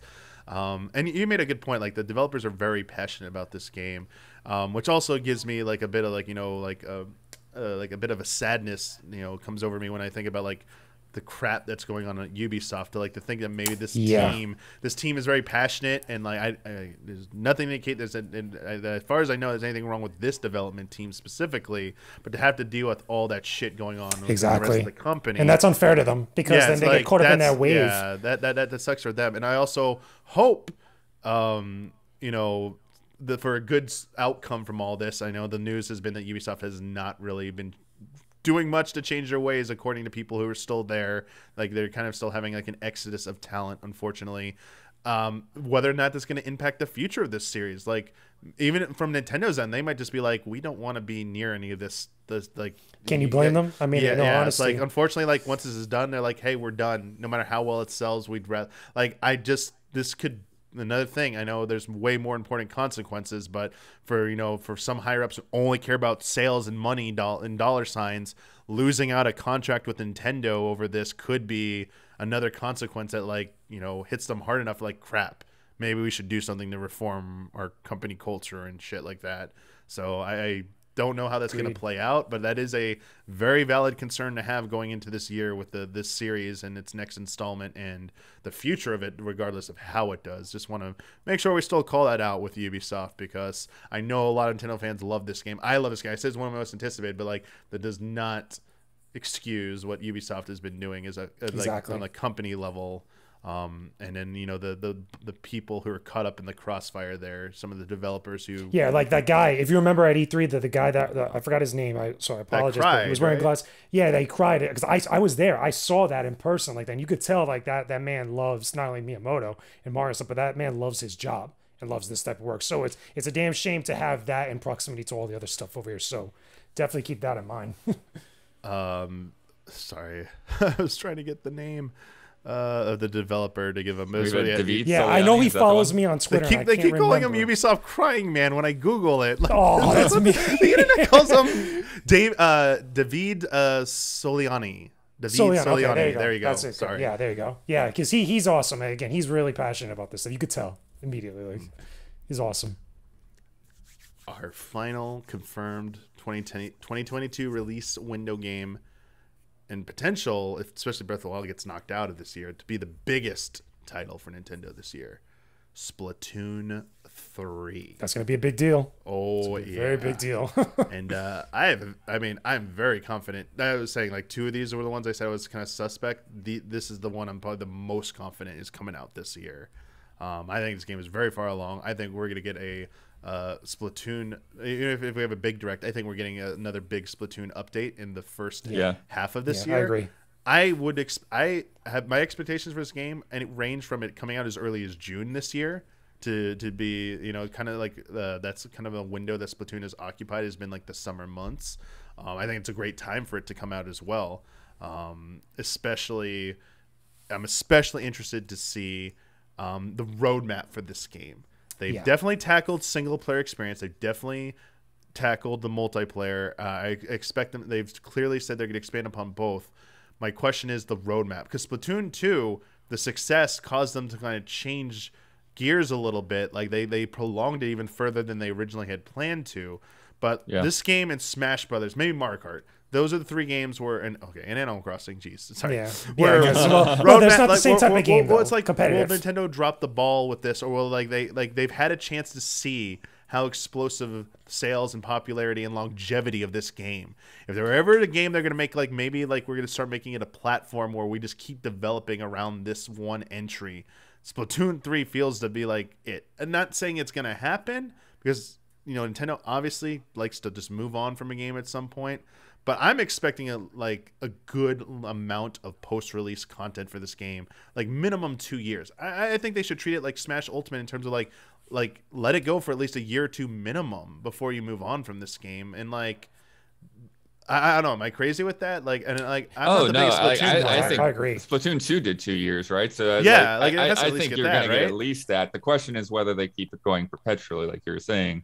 Because that was one of my questions, is how different will the multiplayer suite in Splatoon 3 be from 2, and why not just keep it going on 2? How much more do you need to change to the core of that game? So I'd be curious to see how those questions get answered, whether it just feels like a new batch of maps and things, or if there's going to be some really very different mechanics to where you see okay, I get why this is here.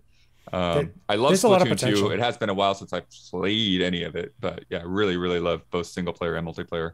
I think that Splatoon 3 has the potential to be like that game that fills the void of like what esports could be for Nintendo, kind of like what Smash did, since they had a whole bunch of events for Smash at one point. And they did it for Splatoon 2 for a little bit. But I feel like if they're planning on having this game for a while, or at least, getting some longevity with it, with like extra content, new maps or other stuff, that could be this next game that does that type of stuff. Gotcha. Before we move on real quick, Bud, does this color scheme look off on this camera? Because like I see your Captain America shield, and it's like all blue. There's like no red. No, that's a variant. That's the way it shields. looks. That's the way it's the Winter Soldier shield. Okay, not when you move your head. I saw a red. Yeah. I saw a red thing in the background. So okay, never mind. I was like, oh no, okay. No, it's the Winter Soldier shield. Gotcha. Shows you I lost my nerd cred there. No, you're good. All right. So yeah, sorry, I just got thrown off there. I'll edit back. No, it's fine. I'll come back in. Yeah, I just was like, that's good stuff. I'm just like, yeah, I'm not. I feel bad that I personally haven't invested a lot of time in Splatoon or Splatoon 2. Despite them like making a single player campaign, which is like that's what I was asking for. I never gave it a chance because I think besides playing it with the allies on like group stream stuff, I played the original at E3 before it came out. I did too. And that was the moment I was convinced. I was like, oh, this is awesome. This is gonna be a big thing for Nintendo, isn't it? This is actually gonna be a big deal, and it's like it's gone crazy. The thing, here's what I forgot about. They've talked about some like new mechanics. They talk about like the new things they've been introducing with some of the updates they've given. Crazy idea for talking about longevity here. I would think this probably will not happen, but I would love to see this happen. This is a crazy idea. Nintendo, you can send me the check after I give you this idea. Instead of doing this traditional crossovers, like literally putting like a Link in Splatoon or a Mario in Splatoon, make Inkling versions of them. Oh, that'd be funny. Make Inkling versions of other characters. Yeah, I was thinking that fashion as well. Yeah. It'd be really funny to have them and somehow like Link's incorporate chainmail or something. Or, like incorporate that, but they still stay within the character aesthetic. And that would be like amazing. Like if you want to do a crossover type thing, I was like, or have some arenas, like have a Bowser's Castle. Okay. That'd be sweet. New maps like that'd be dope. Literally, that would be amazing. Because holy crap, they could do, because like Bowser is like lava. Like imagine if like oh gosh, like I don't want to get too in depth with that. Like you could go to Zora Temple with like Legend of Zelda or something like that. That'd be kind of cool. Yeah, like that'd be sweet. The possibilities for that would be so good. I mean, they can even like troll and do like they can make new modes, like do a Mario Kart course where like you're just racing as like the paint and whoever paints most of the track, but you only got one lap to like. Oh man, there's like so many cool possibilities, and they're crazy enough to try this type of stuff. But the campaign has something to do with mammalians or whatever. I have no idea what that's about. Yeah, like it doesn't usually play too much into multiplayer, but yeah.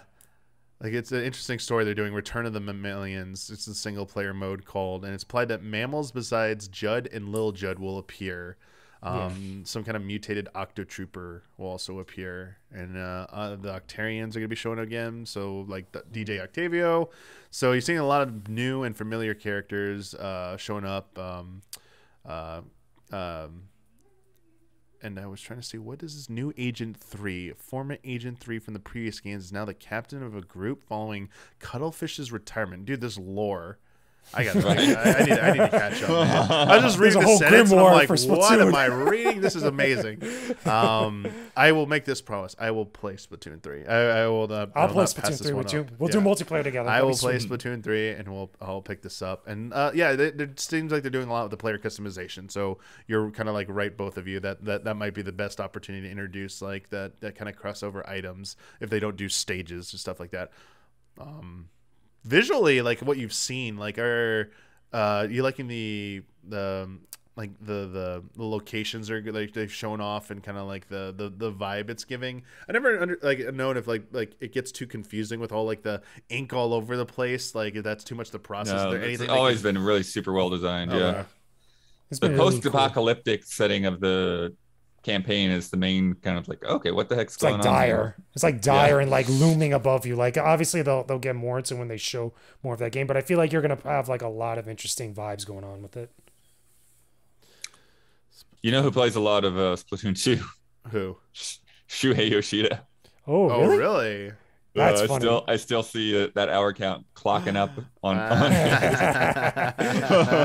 There's probably a boss in it too on multiplayer. Imagine. Yeah. Oh, oh man, Sony versus Nintendo showdown on Splatoon 3. That'd be kind of cool.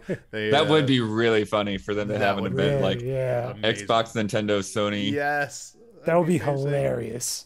Tournament. Splatoon 3, I apologize for being so ill-informed on Splatoon 3, everyone, viewers or listeners, but I will rectify that hopefully this year when it finally comes out. I'll dive headfirst into Splatoon and get a crash course. Hit both of those campaigns, though, man. They're good campaigns. I gotta get into that.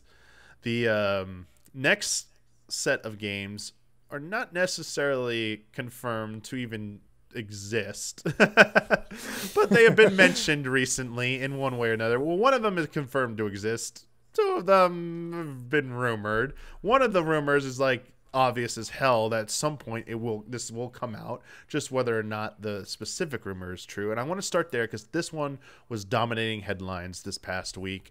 That is Mario Kart 9 in active development and will feature a new twist on the series. This comes from an interview in GameIndustry.biz with a Tokyo-based industry consultant, Dr. Serkin Toto. This was his statement. That is an active development, new twist, but would not elaborate on what this twist could be. But also said that it would be. I'm not sure they should have said what they said. Yeah, right. Also said it is coming out in 2022. So 2022. Nah, that I don't believe. Yeah, I don't believe that's coming out 2022. Very science. I think it could happen, but yeah, I don't know. Nintendo's such a weird company in that, like, yeah, they will not say anything about their lineup for a specific year, and then there it is.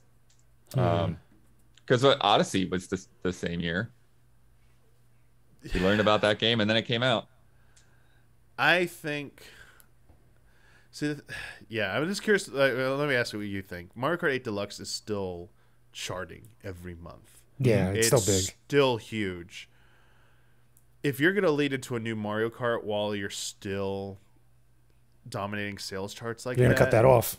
Yeah, like, I guess, like, how much Mario Kart 9 is going to embrace what exists? Because that's a big thing about Mario Kart. Bringing in old courses and even, like, updating them in their new visual style. So, like, I have a lot of questions about a Mario Kart 9. First of all, it's like, how is it going to look? Like, I imagine it's not going to do, like, the zero gravity thing. It might still have courses that do that, but, like, that's not going to be the hook anymore, is that you're going to do that. They have to do something new. So is it going to, like, how is it going to visually look? I imagine it's going to look like Mario Kart 8 Deluxe, but, like, maybe a little bit cleaner, like, upped up a little bit, like, visuals if they can. But, like, the twist. Obviously, we speculated so much about, like, Mario Kart. Do you really think they're going to go as radical? Like, this is the thing I keep seeing coming up, and this is my actual question to you, too. Do you think they're going to do, like, a story campaign mode, like a Crash Bandicoot or a Diddy Kong Racing style thing? Or do you think that's just not in the cards with Mario Kart 9? I mean, we said it the last time we talked about it. Like, when we talked about it in that episode, but, like, we did into a whole deep dive about that. And I think I'd say it's time to do so. But even if they didn't do that, I feel like there's going to, whatever this other twist might be a different way, like how you actually approach racing. Like actually, like, you know, courses and stuff. But, like, as far as, like, mechanics or, like, modes and stuff, I feel like that's the only other direction I could think of that they could make a radical change to what that series is. And that's the only thing they haven't done yet. Well, let me ask you this, Jakejames. If they don't add an actual campaign style thing, what if they just go with, like, the other speculative thing that would be radical is adding, like, boats, hovercraft, and, like, planes to courses. So, like, it's just like the courses. Fine, yeah. But there's no adventure mode. It's just Grand Prix. Yeah, it's just Grand Prix and, like, other maybe spin-off modes, but you have multiple types of vehicles now. Like, and but then is that really radical though? Like, if you really think about it, like, is that a radical change for Mario Kart? Because that is a new way to approach courses. That's a new way to play, obviously, and that's something that we've seen in Diddy Kong. We've seen it with Crash and all this other stuff. But to me, that's not like a radical thing, like what that interview was saying. Like, it's something that's like big enough for him to mention, but be real hush hush about it. It just doesn't seem like that big of a thing. To me, something like a story mode or a campaign would be more in that direction. Because anything else I'm trying to think of, like even for like multiplayer or even just like single player content, like what else haven't they done yet other than that? What do you think, Blood? Yeah, I would love for them to do one of those kinds of like Crash Team Racing style adventure things. I wouldn't really like them to do planes. Maybe a boat kind of thing would work in some sense. But I think that kind of changes too much of like the feel of the controls that I don't know that would really work out that well. But in terms of like predicting the twist, like I don't know. It could, you know, like the anti-grav or whatever, you know, with 8, like it changes the dynamics of how levels are made, but at the same time it doesn't feel like a huge twist. But it obviously like makes the character of that game so much better. So it's just strange to think about, you know, like even Double Dash, it's like, okay, you've got that whole dynamic that goes on, but it's like that was like a love it or hate it kind of thing. Yeah. That people, you know, have warmed up to over time once they realized that there were going to be other Mario Karts after that. So, yeah. I realized I said zero gravity when I meant anti-gravity earlier for that. Yeah, zero gravity could be a twist for sure. Definitely be a twist. The twist could also not necessarily be related to gameplay mechanic. I mean, I know that's what's being implied here, but another thing we talked pretty in depth about Jakejames in the past, along with like Ash Paulson from Good Vibes Gaming, was about making Mario Kart 9, as we're literally just talking about Splatoon, a platform, making it Mario Kart Ultimate, essentially. Like, the twist could be that you're getting Nintendo characters in your Mario Kart now. It's just not Mario Kart characters anymore. Super Mario Brothers characters, potentially third-party character cameos, like making it a big thing. And I think that's just as big of like I mean, it's not. After Smash, it's not that surprising, but like it actually happening, people will go crazy. Like they will go nuts for something like that. I agree. Like, I feel like there's no reason for them not to do it, because like, again, that opens up to the ability of like obviously DLC, extra content and stuff that you could keep that game going for a while. That gives it a different types of twist, you know, that you could get beyond just the Mario cast. Because again, like, look how many Mario Kart games we've gotten with just Mario characters, and we've had maybe one game that just had like, you know, one guest character, which was Link. Like that at least I could think off the top of my head. But like having it open up to something along those lines, I feel like would get a lot of attention, would change up the game as far as like the way it's interpreted, or at least that it's presented to fans and to Nintendo gamers in general. But then beyond that, then is it still just essentially Mario Kart with just that? Like, again, if it's just the same stuff we got from 8, just with more people involved. That's a good point. I think that, yeah, I think that could be a big deal though, because, you know, what one thing that you're saying, you know, with the Mario Kart 8 sales is it does sell basically infinitely. And so if you make it into like a Smash Brothers type of, you know, platform to where, yeah, you're going to, you know, keep introducing new tracks and new characters and new carts, you know, there's even less work to do in that sense. Like, creating a Smash Brother characters is huge. They all play so differently, and you have to make sure that everybody else balances and works with them. Mario Kart, you don't have to worry about that much. You just have cool designs, make sure the characters visually fit into the rest of your design, and then you can go hog wild. And like we were saying with Chocobo GP, you just like, you take any other franchise and you think about like what a track in that world would be like, and it would just be, you know, fantastic. Yeah. So I think that could be, you know, a big enough, you know, quote unquote twist to be worthwhile. One thing I also want to put into perspective here, we're using sales data. Mario Kart 8 Deluxe is the best-selling Switch game at just under 39 million. It's the best-selling racing game Yeah, ever. best-selling Mario Kart game. It's like, and that's deluxe. That is a port of already existing game. It did add new stuff for sure, but like keep that in mind. Super Smash Bros. Ultimate, all the brouhaha over like Sora, Cloud, stuff, like all these crazy characters joining, how much support that game had, how crazy the marketing that game was. Just under 26 million. So over 12 million gap between a port and this Herculean effort. I think the best thing I can take away from that is like it's a type of genre game. Fighting game versus a racing game, and like Mario Kart 8, and we're talking, and like they do have a party aspect to them. I think Mario Kart 8 is has a more universal appeal. So the idea of making it like an ultimate game with crossover stuff, that upper echelon goes even higher. I think where Mario Kart 8 Deluxe, there is a higher point for that series. There's absolutely a higher point, and if Nintendo wants to raise that bar, I think that is like the necessary course of action for them, is to bring in those, at the very least, other Nintendo characters into Mario Kart. They don't may not necessarily third-party crossover stuff, but like Nintendo characters dropping in there are already going to boost that appeal for sure. Agreed. I agree. Definitely, because there's no reason not to do it. That's the thing that I keep going back to. Yeah, and the kind of funny thing about that too is you sort of devour a lot of your competition with that as well, right?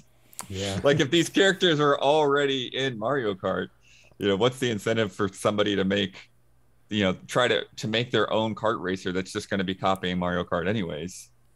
True. Yeah, that is true. Like it would not be good for the future. Like, I mean, you got an excellent Crash Team Racing remake already. I don't know if they're ever going to revisit CTR again in the future. Probably not. I don't think Sonic Racing is probably one, but like the last effort, the last was kind of meh. Yeah, that was a bad choice on their part. We do have Chocobo GP, but like as fun as that's gonna be, I like don't see that coming anywhere close to this. I mean, there's always a place for like other types of racing games, but in terms of kart racers, maybe this is where you want to be. Like they're really like we have been seeing the advent of Smash clones. With Nickelodeon now, the multiverses, yeah. Oh, by the way, savage burn from them. I'm just saying on social media, that was the most savage burn I've seen in a while, where they were poking fun at Nickelodeon All Stars. Oh my gosh.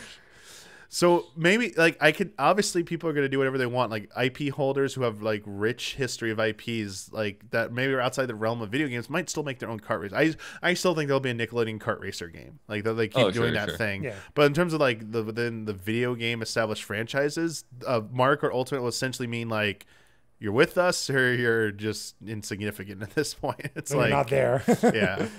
But like also just like how easy of a sell is that? Oh yeah, like I could see them getting the best-selling racing game ever. For you sure. Want to be in this? For sure. If there's third-party characters, Crash is going to be like one of the first ones in there. They like that. That makes so much sense to have Crash in a Mario Kart Ultimate. Like honor like that legacy there, and like they would be like they'd be crazy Activision not to get on a piece of that. They need all the help they can get right especially now, right? Like, yeah, like you might get a discount price on that, Nintendo. But yeah, Mario Kart 8 9 rumor. You know what? I will say I bet we do hear, even if it's not coming out this year, I bet we hear about the future of Mario Kart this year. Yeah. I think with Smash like was now wound down after Sora's release.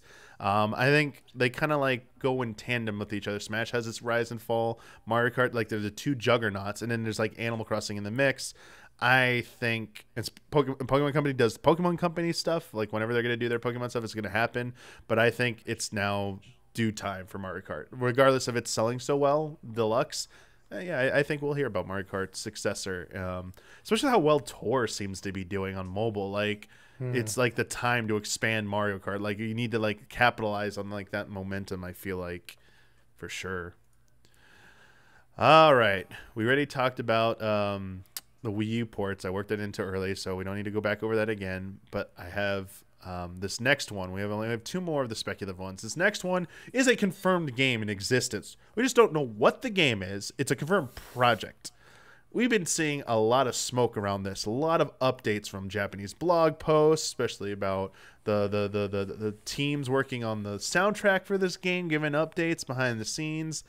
I'm referring to, of course, Monolith Soft's next game. And I have a question from a patron from Olton and O'Connell right here. They want to know, where's Xenoblade Chronicles 3? Rumors about it being nearly ready have been swirling around for months, and still no announcement. Should we still be confident it's coming soon, or does Nintendo just want a very short period between announcement and release? So yeah, do you even think, I'm going to add to this, do you think it's Xenoblade Chronicles 3? And yeah, when do we think we're going to hear about Monolith Soft's project? Because like, as they said, a lot of these updates made it sound like they're wrapping up production on whatever this project is. So it sounds like it's ready to go. So what's the deal here? I don't know. To be honest with you, it could be. You know, I don't know if it was, or then again, it could be an entirely original thing. And like, you know, I think I'm more of the mindset like they probably want a short time frame between announcement and like full like you know, or reveal. So I feel that makes more sense to me, especially like given Nintendo's track record and stuff. Because I mean, we're gonna hear rumors for the longest time. We've heard that for a lot of different Nintendo games, first party or otherwise, like that. So even if it's not Xenoblade Chronicles 3, I feel like it's gonna be something dope because they have a high pedigree already with the types of games they make. Before you answer, Blood, I want to also bring up that they apparently they do have supposedly multiple projects they're working on. They do have another game that we've seen concept art for that's on their hiring that's what page. I was wondering is how those two relate. Yeah, because I feel like you would see that other game first. So Bloodworth, I'll give you this: the Japanese blog post updates seem to be more indicative of what the Xenoblade Chronicles team has been working on. But whether or not that's 3 or an original new entry or actually a new similar style project is still up for, you know, debate because it hasn't been revealed. But yeah, like there is that other project has seemingly vanished and has not been seen again. So I mean that's another, you know, where's that? Is that factored? How does that factor into this as well? For sure. Yeah, because I feel like to me, you know, I haven't really put the time into 2, but I feel like 2 is kind of splintered the fan base a bit.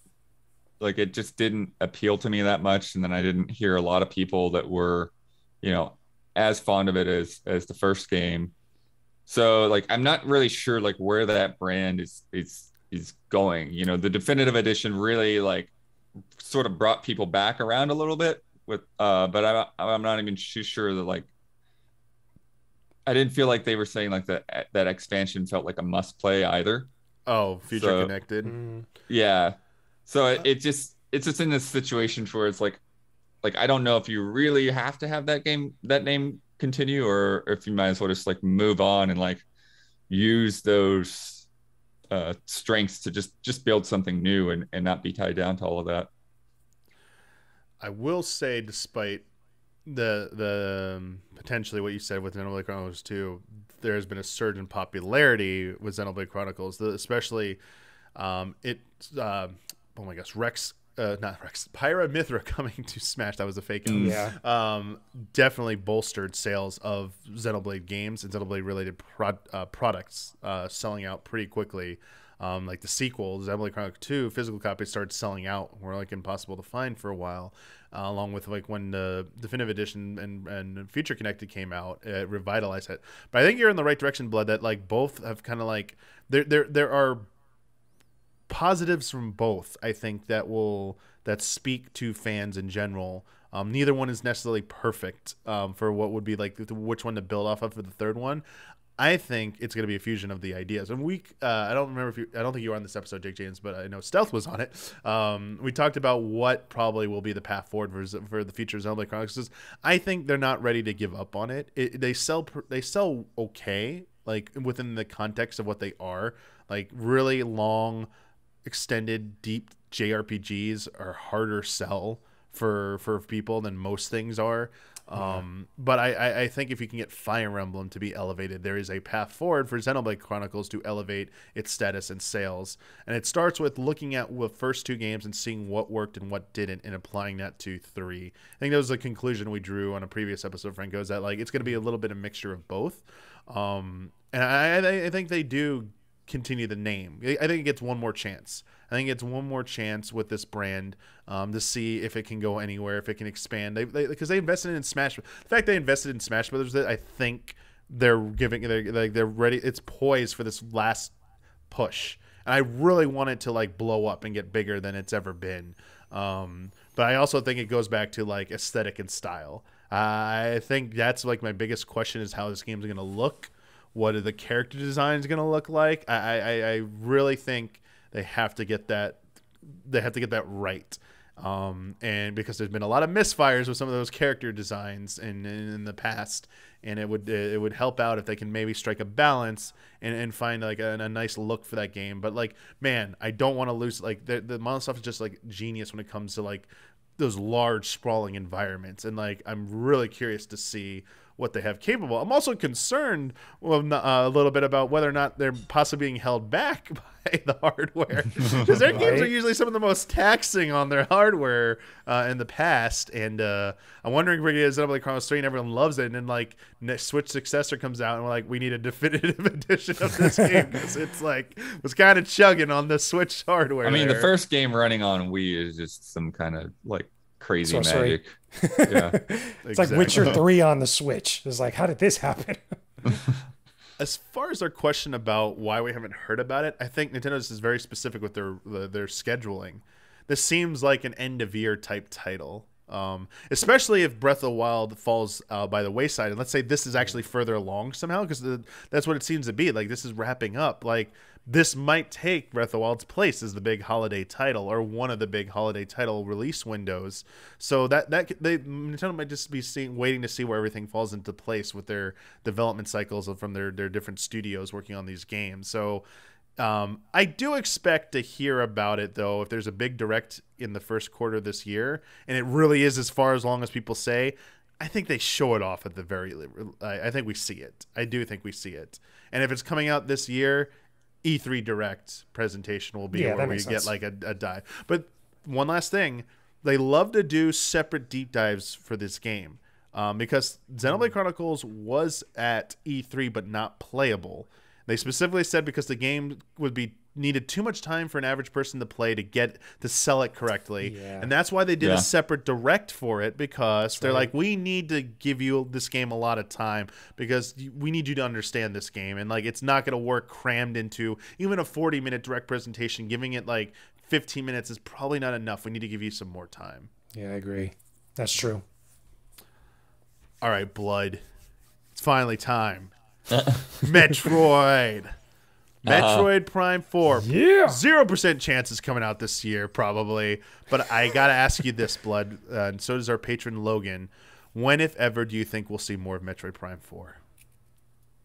If ever. I like that. If ever. Like, there's a possibility we never see it again. Well, I think we will see it again, but it is a hard one because I feel like it's something that they absolutely know at this point they should not show prematurely. They should have a very lesson learned. Big time. They need to have a very focused, like we know that things are on track. We know that this is going the way we want it to. We want there to be strength and plus, like, you know, after Metroid Dread, like Metroid's in a good place right now. Yeah. Like they don't need to like satiate this like pent up demand. Like no, like Metroid fans are good. So yeah, it's hard for me to say exactly when, but I don't think they should show it when there's more than a year and a half to go. Okay. Like it needs to be within that, like an 18-month window. It's like we're showing this and it's out middle of next year.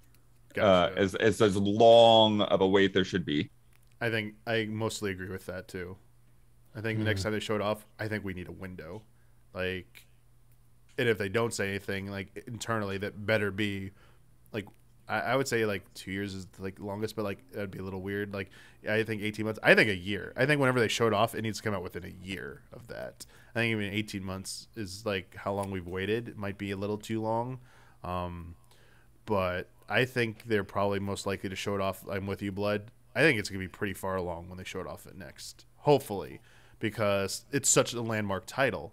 Because the question always get asked about Metroid Prime is like, what the heck are they even going to do? Like, what could they possibly do to make this game like wow us and stuff? Because the original trilogy wowed us, and it's like, where do you go from there? And it's like, we don't really need to get into that much of speculation, but seeing what they've done with Zelda, seeing what they've done with Mario, like people being, oh, they can make an open world Metroid. It's like, oh shit, that could be why it's taking so long. Metroid Prime is an open world. Yeah, I know. Think about it. Well, I mean, like not so confined to like corridors and stuff like that for part of it. Like, could you imagine like walking across the surface of a planet? Like, because would that even work? Because that would get too boring. Or would it be underground, like subterranean, like most Metroid games are, where it's like, you can walk into any zone at any time. You can walk into the ice zone, the fire zone. You can walk into Magmore Caverns. You can walk into Phendrana Drifts at the beginning. Like, anytime you want, if you find a way there, it's just like, are you going to be able to survive in those areas?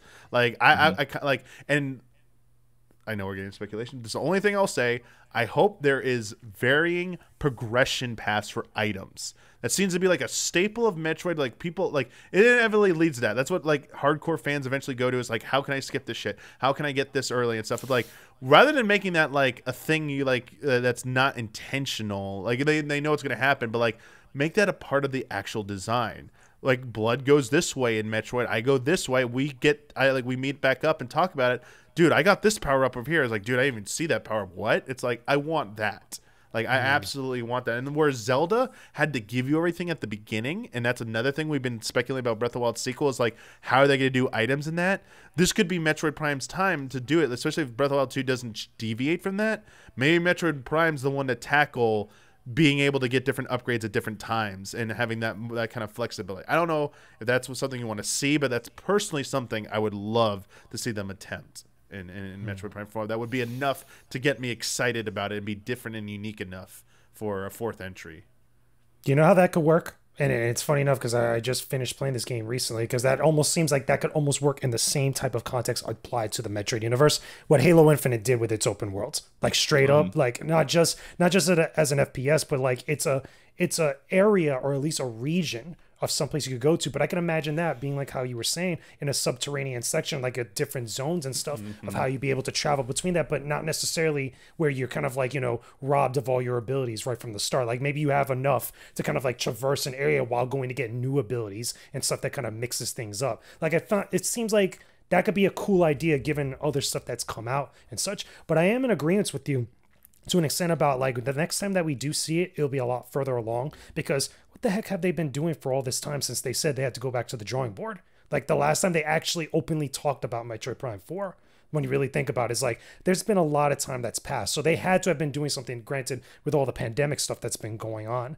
But I do believe that maybe about a year or under a year from after the next time that we see it is when we should actually get like a concrete like range of when this game's coming out. Yeah, I agree. I think you've said this before, Blood. I think your opinion is you'd prefer it to be a single world, not like you traveling to multiple worlds on the ship. Yeah. Like I think that kind of took away a bit of how Metroid Prime 3 went. And I think, there's been a lot of games that have come out since that trilogy. There's a lot of lessons to learn. Like, you can learn lessons from Halo Infinite, and how to do the grapple shot. You can learn lessons, even from things that they experimented with Other M. Like, a lot of deficiencies in that game was down to story and them not, doing new power-ups. But they tried to do things like the speed booster in 3D that they hadn't really tried to do before. And I kind of actually liked how they did some of those things. And then, I think, from the way Elden Ring sounds, like there is sort of that mix of open world and dungeon going on there. So, I think there's a lot of different things that could work. Even something like, like Splatoon has probably got lessons, in the movement and the agility that you have in Splatoon, and how that can be applied to a first-person Metroid game, or even if it's, maybe it's not entirely first-person, maybe it's, like an, it's third person, allowing you to be more mobile. But I think it probably will be first-person though. Yeah, I'd agree. That's Prime. But Screw Attack, you went into third person for that. So there could be that kind of thing. I actually said that in an interview with them. I don't know what game it was for. One time back in the day, talking to them, it was like, you could do speed booster and just zoom out of the visor for when you're doing speed booster, and control it that way. I hope the morph ball puzzles are a little bit a return as well. The segments, those yeah, were really the Morph Ball fun. stuff was always It great. always Yeah. so fun. And speaking of throwbacks, there, the last little bit of like speculation regards the Metroid Prime remake rumor, which seems to keep it has devolved from a trilogy into just the first game being remade. Let me. Yeah, let me ask you. Like Simon Wallace had a question, wanting to know, would we be satisfied if with just Metroid Prime fully being remade from the ground up rather than the trilogy in HD?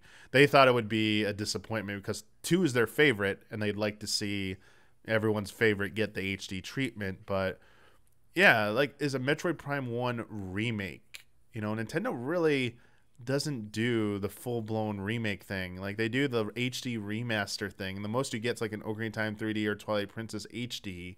I feel like it's the most radical they get with that stuff. Is like, especially with all the mods that have been made by fans at this point on emulation to make Metroid Prime like the definitive experience on PC with like mouse and keyboard controls and all these things. I'm like, is it as exciting anymore as it was like when the first trilogy HD collection rumor came out? Like, is it just like, do you feel like it's just like should have come out by now, or do you think like this could still be like a good launch point leading into Metroid Prime 4? And like, do you think just a remake of 1 is enough to leave fans and people happy, or is there really just gonna be disappointment like with Simon that the trilogy got, like, they wanted the trilogy, they didn't care if it was a remake of the trilogy, just wanted a visual update to the trilogy?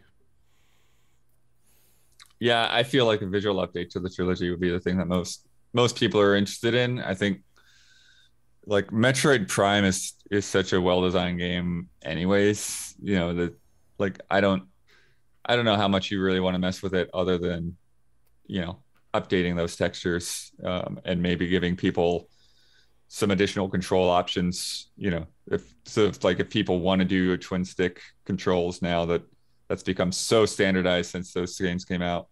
It just seems like the most practical to do too, as well. Because if you're gonna remake, if you're gonna rebuild Metroid Prime 1 from the ground up, why don't you just put that energy towards Metroid Prime 4? It just seems like, you know, it'd be a little bit less energy or less resources expended to just try to find a way to port the trilogy and make it playable in like a decent fashion on Switch than to just completely go and remake the first game from the ground up. Because then you open yourself up to all these other things that I'm pretty sure they don't want to deal with right now when they got so many other games on top of Metroid Prime 4 in the pipeline. It just seems a little impractical to me. I mean, I'd be curious. I'm always curious to see like a full blown remake, especially Nintendo doing I just want to see one of their classic games be a full blown remake. But as you said, a game that's so good as it is, like the risk. Like, what if they change up the physics? Like, there's something as small as the physics. Like now, Samus doesn't feel as good to move around in anymore. Like the control. Like even like the morph ball, maybe it doesn't feel right anymore, or just lock-on's like a little off, like something like that could get lost in like that remake effort. So I'd be like, as much as I'd want to see how it looks, at the same time I'd be so concerned. And I'm with, like, I think the trilogy HD thing was the one everyone wanted the most as well. I agree with you. And you know what, I would be, if it's just one that gets, even if it's not a remake, just putting out 1 in HD on like Switch, even if it's digital release, like I'll take that at this point. You know what? Like, give me that. I'll enjoy that. But if it's real, we have to hear about it soon. Like, because I feel like Metroid. I feel like we are going to see Metroid Prime 4 this year. I think it's probably a next year title. Like maybe like a late next year title. So that's why like you think your 18-month window is probably right blood, because it might get shown off at E3 and then like it's a holiday next year release. Somewhere in there is where they got to put out this Metroid game. So like I feel like we got to hear about it soon. But you know what?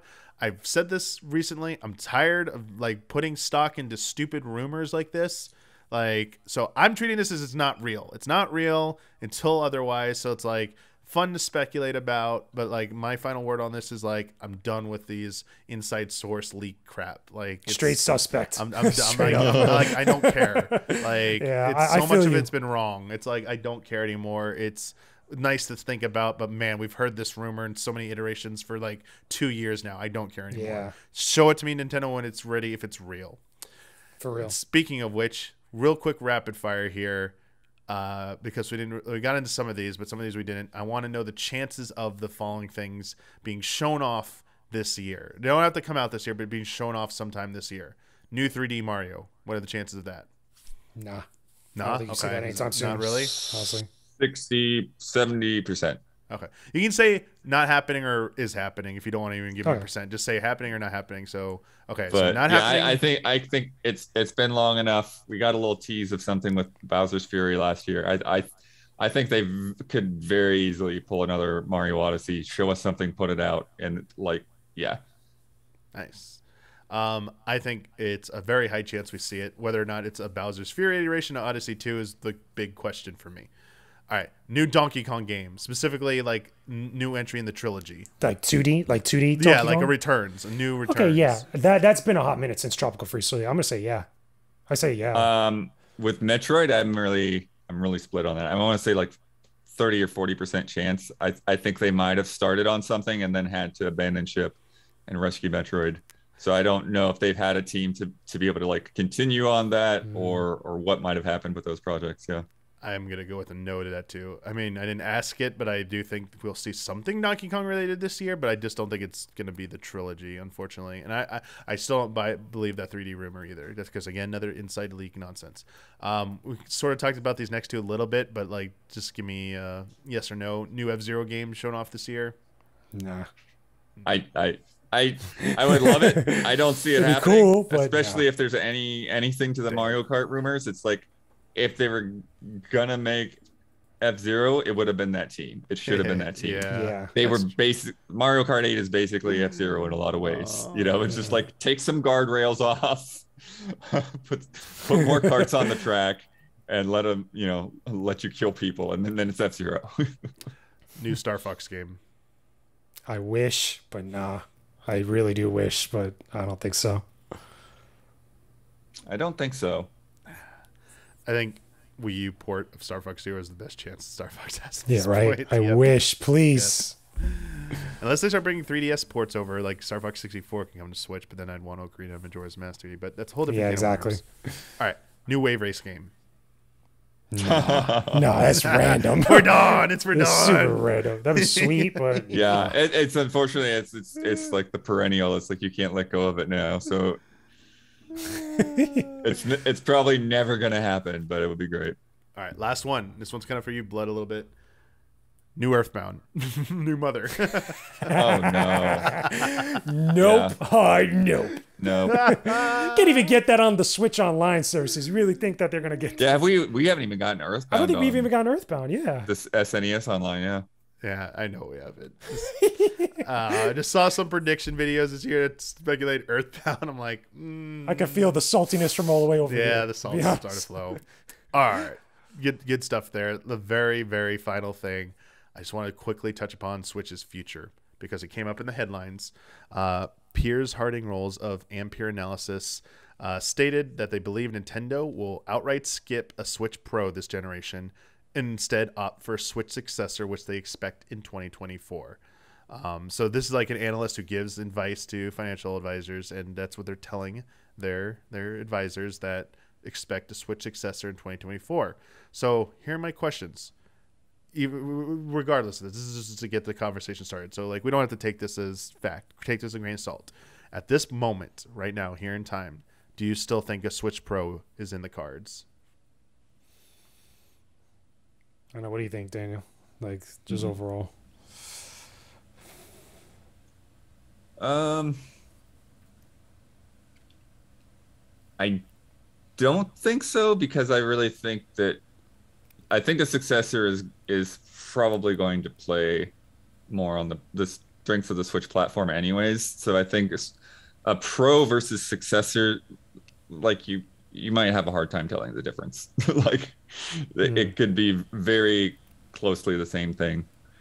I agree with that, because I think at one point prior to the Switch OLED coming out, I think it was a talk, and I think it was a serious thing that they were probably doing. Because remember, we had that Bloomberg report, we had all these other reports that were legit reports, like not rumors, but like these are people that know stuff. Oh yeah, they said was it Zynga or whatever had a 4K Switch dev unit in hand. Yeah. They named a studio who had it and said like 11 studios had this thing. There was something said no. there. Yeah. Yeah, like Nintendo was like hard no, but like the thing is like I think it was a serious like thing that was discussed at one point, and then I think the only other like Switch iteration we would get is probably the Switch OLED. So whatever comes next, I think is going to be whatever that next generation of what the Switch, platform or the Switch like era of games could be like that. Because then why not? Because I mean, if you think about it, 2 years from now, technology could change for a while, and you have R&D development for a lot of stuff for different consoles. So you're going to need time to develop that stuff and eventually make it to whatever it's going to be in consumers' hands. So it kind of seems like it adds up as far as timeline wise. But even then, I wouldn't even say 2 years. I would even probably say 3.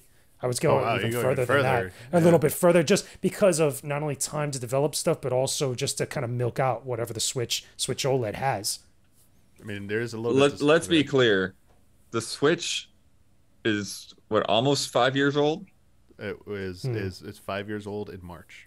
Yeah, it has not had a price drop. Yeah. Yeah. Right. That's true. Not even that's right. Everyone thought OLED was gonna bump down the Switch Lite or Switch OG, and it did not. Nope. Did not do a price cut on any of the. Nintendo wants all the monies. It's like as much as people like us would really love, like a better performing machine, Nintendo has no reason. That's a good. No reason, especially like after the dip they had from Wii to Wii U, and it's like. Oh, they're gonna get their coins. Yeah, they don't want to. Yeah, they don't want to lose people in that. Do not abandon ship too early. Yeah. Exactly. Yeah, exactly. And there's stuff to back that up. Furukawa even said they were viewing, like, I think it was beginning of last year, as being a little bit just into like a little bit in halfway, more than halfway into the Switch's life cycle. And that was in 2021. That was 4 years. So like they're looking at like at least a 7, potentially 8 year, life cycle for that. So like. 7 year would put it at 2024, but like 8 would be 2025. So 2 to 3 years, your 3 years, Jake James, is not completely out of the realm of possibility. You know something too? I just thought of something too that for you saying that. Nintendo, I don't think, is a company that would really have like 2 platforms going consecutively like that. Like if you look at like PlayStation or Microsoft, they'll have multiple consoles going at the same time and still relevant in some way, at least still within their lifespan. Nintendo doesn't really do that as far as I can remember. So I mean, even with like what Blood was saying, like if they have it out where they're just going to continuously just like ride it off a little bit longer, as because it's so popular for people like, still picking up consoles or the new iterations and stuff, why not? Why bring out a new console at this point and have them consecutive when you're still riding so high with this one? Or you could still potentially get more with this one that's still around. Mm-hmm. Yeah. Well, I think one of the things, too, that sort of plays into that is, if you look at like how like the life cycles on the GameCube and the Wii in particular, Wii U is too weird to really compare. Yeah. But, like they kind of had their highs, and then towards the end, things really started to feel drying up. Like you really started to lose third-party support, and you really started to lose sales. And right now, third-party support is basically the best Nintendo's had since the Super NES, and everything that they're doing is just selling phenomenally, and the consoles are still outselling their competitors. So it's really in a very different spot than anything Nintendo's done in the past. For real. I agree with you. I think we're all in agreement that very likely they're just going straight to a Switch successor when they do, but they're going to ride this high as long as they can, because it'd be a big mistake for them to cut this. Maybe the best comparison is the Game Boy, because the Game Boy. The Game Boy Advance, SP. Yeah, that's true. But no, I mean just the original Game Boy went from '89 until like 2001. Yeah, now when you think about it, that's true. Colors, I added color, but same format. But I mean, I do think no matter what they do. So with the successor, I think they are going to lean harder into a continuation plan. I think the ecosystem is definitely going to carry over. I don't think they're going to make a hard cutoff this time. I think specifically with Switch, there's going to be full backwards compatibility, both digitally with account, everything. It's all going to be. They'd be foolish not to. Straight up. And I think the branding, it's part of the branding. As long as it'll be the Switch ecosystem, whatever it is, for sure. So my last. Oh, sorry, you have something? I just feel very split on that. Okay. I feel like Nintendo has talked about that when they were introducing the Switch and talking about creating a platform that moves forward, and then having all these different iterations and stuff. There's also the part of me that it's like Nintendo is so experimental. They've never really just done a 1-to-1. They never just like, we're going to take this thing and we're just going to make it better. It's like they always have to introduce something different or strange or weird or new. So I don't know what crazy thing they could have cooked up. So that's the thing. It's like I don't know if they would just parallel Switch and make a better Switch, or if they would just do something out of left field that like we can't even predict because it doesn't make any sense. That is okay. That is very true. Nintendo does, that is their MO. They do a lot of weird stuff, crazy things. So while we all expected just to be a more powerful Switch hardware, it could be much more than that. What if it's a VR headset or something crazy? Because they already did that. They just made it out of cardboard. Yeah, right. Oh, sorry. Just saw a notification that that Legends overview trailer finally dropped in English. I'm like, perfect timing, cool, Nintendo. Cool. Because I didn't get to go over it. Like, I mean, it could have just like maybe took some notes. But anyway, the last question I want to ask you to wrap up this episode. As strong as Switch is going with this potentially killer lineup, any chance? Let me phrase it this way: will Switch still be the best-selling console in 2022, or will it finally be dethroned? I say yes, because of the supply problems that the other two consoles have been having for a while. That still continues. Like, I just got an Xbox recently, and I wanted to get a Series X, but there's none available, like, in my entire area, like, period. And it was like that also for PlayStation 5 for a long time. You could go get Switch right now. Multiple, the original and the OLED right now, if you wanted one, or if you want to get it as a gift for loved ones, family, friends, whatever. So I think that's going to continue going on into the next year, honestly. What about you, Blood? Yeah, I think it probably will. If for no other reason, just what I said, it still hasn't had a price drop. They have so much overhead to create a price drop to where if demand slacks at panic all, you don't even have to do that much. You just you drop it a little bit, and then it keeps going. The print money button. Hit it. Bam. The big money button. Back That's to great. There's a big Wario face on it. Yeah, this is Wario. Money printing. I think so too. I think maybe 2023 will be the first year that the others have a chance. And I agree a little bit more with you, Jakejames, that the chip shortage is absolutely holding back, especially PlayStation 5. The Xbox as well, but like we've seen a month where PlayStation 5 was able to leapfrog the Switch. I think this year would be a little bit more competitive if the shortage was over. Everyone can get the chips they want. PS5 is going to be at max capacity for this year. I think it'd be a really good fight between a good like duel between the two of them. We'd probably see alternating months or something like that. Which good competition like that is like generally pretty healthy for the industry. But I mean, things are generally been going well, but I still think Nintendo's gonna have if that lineup holds, even if like only one or two of those games slip, this is gonna be like people were trying to say like maybe this year be a slight dip for Nintendo. I'm like I don't know, like they got some heavy hitters coming out this year, and I think the continuation of their other best sellers, like I think they're gonna have another fifth record year. Maybe not be the best year, but like it's going to be up there. And while it hasn't officially happened yet, it's pretty much almost guaranteed to have happened. Switch broke 100 million lifetime sales by the end of last year, at least. So it's starting to climb up the ranks. That ladder towards the kings up there, inching closer to that PlayStation 2 and Nintendo DS crown.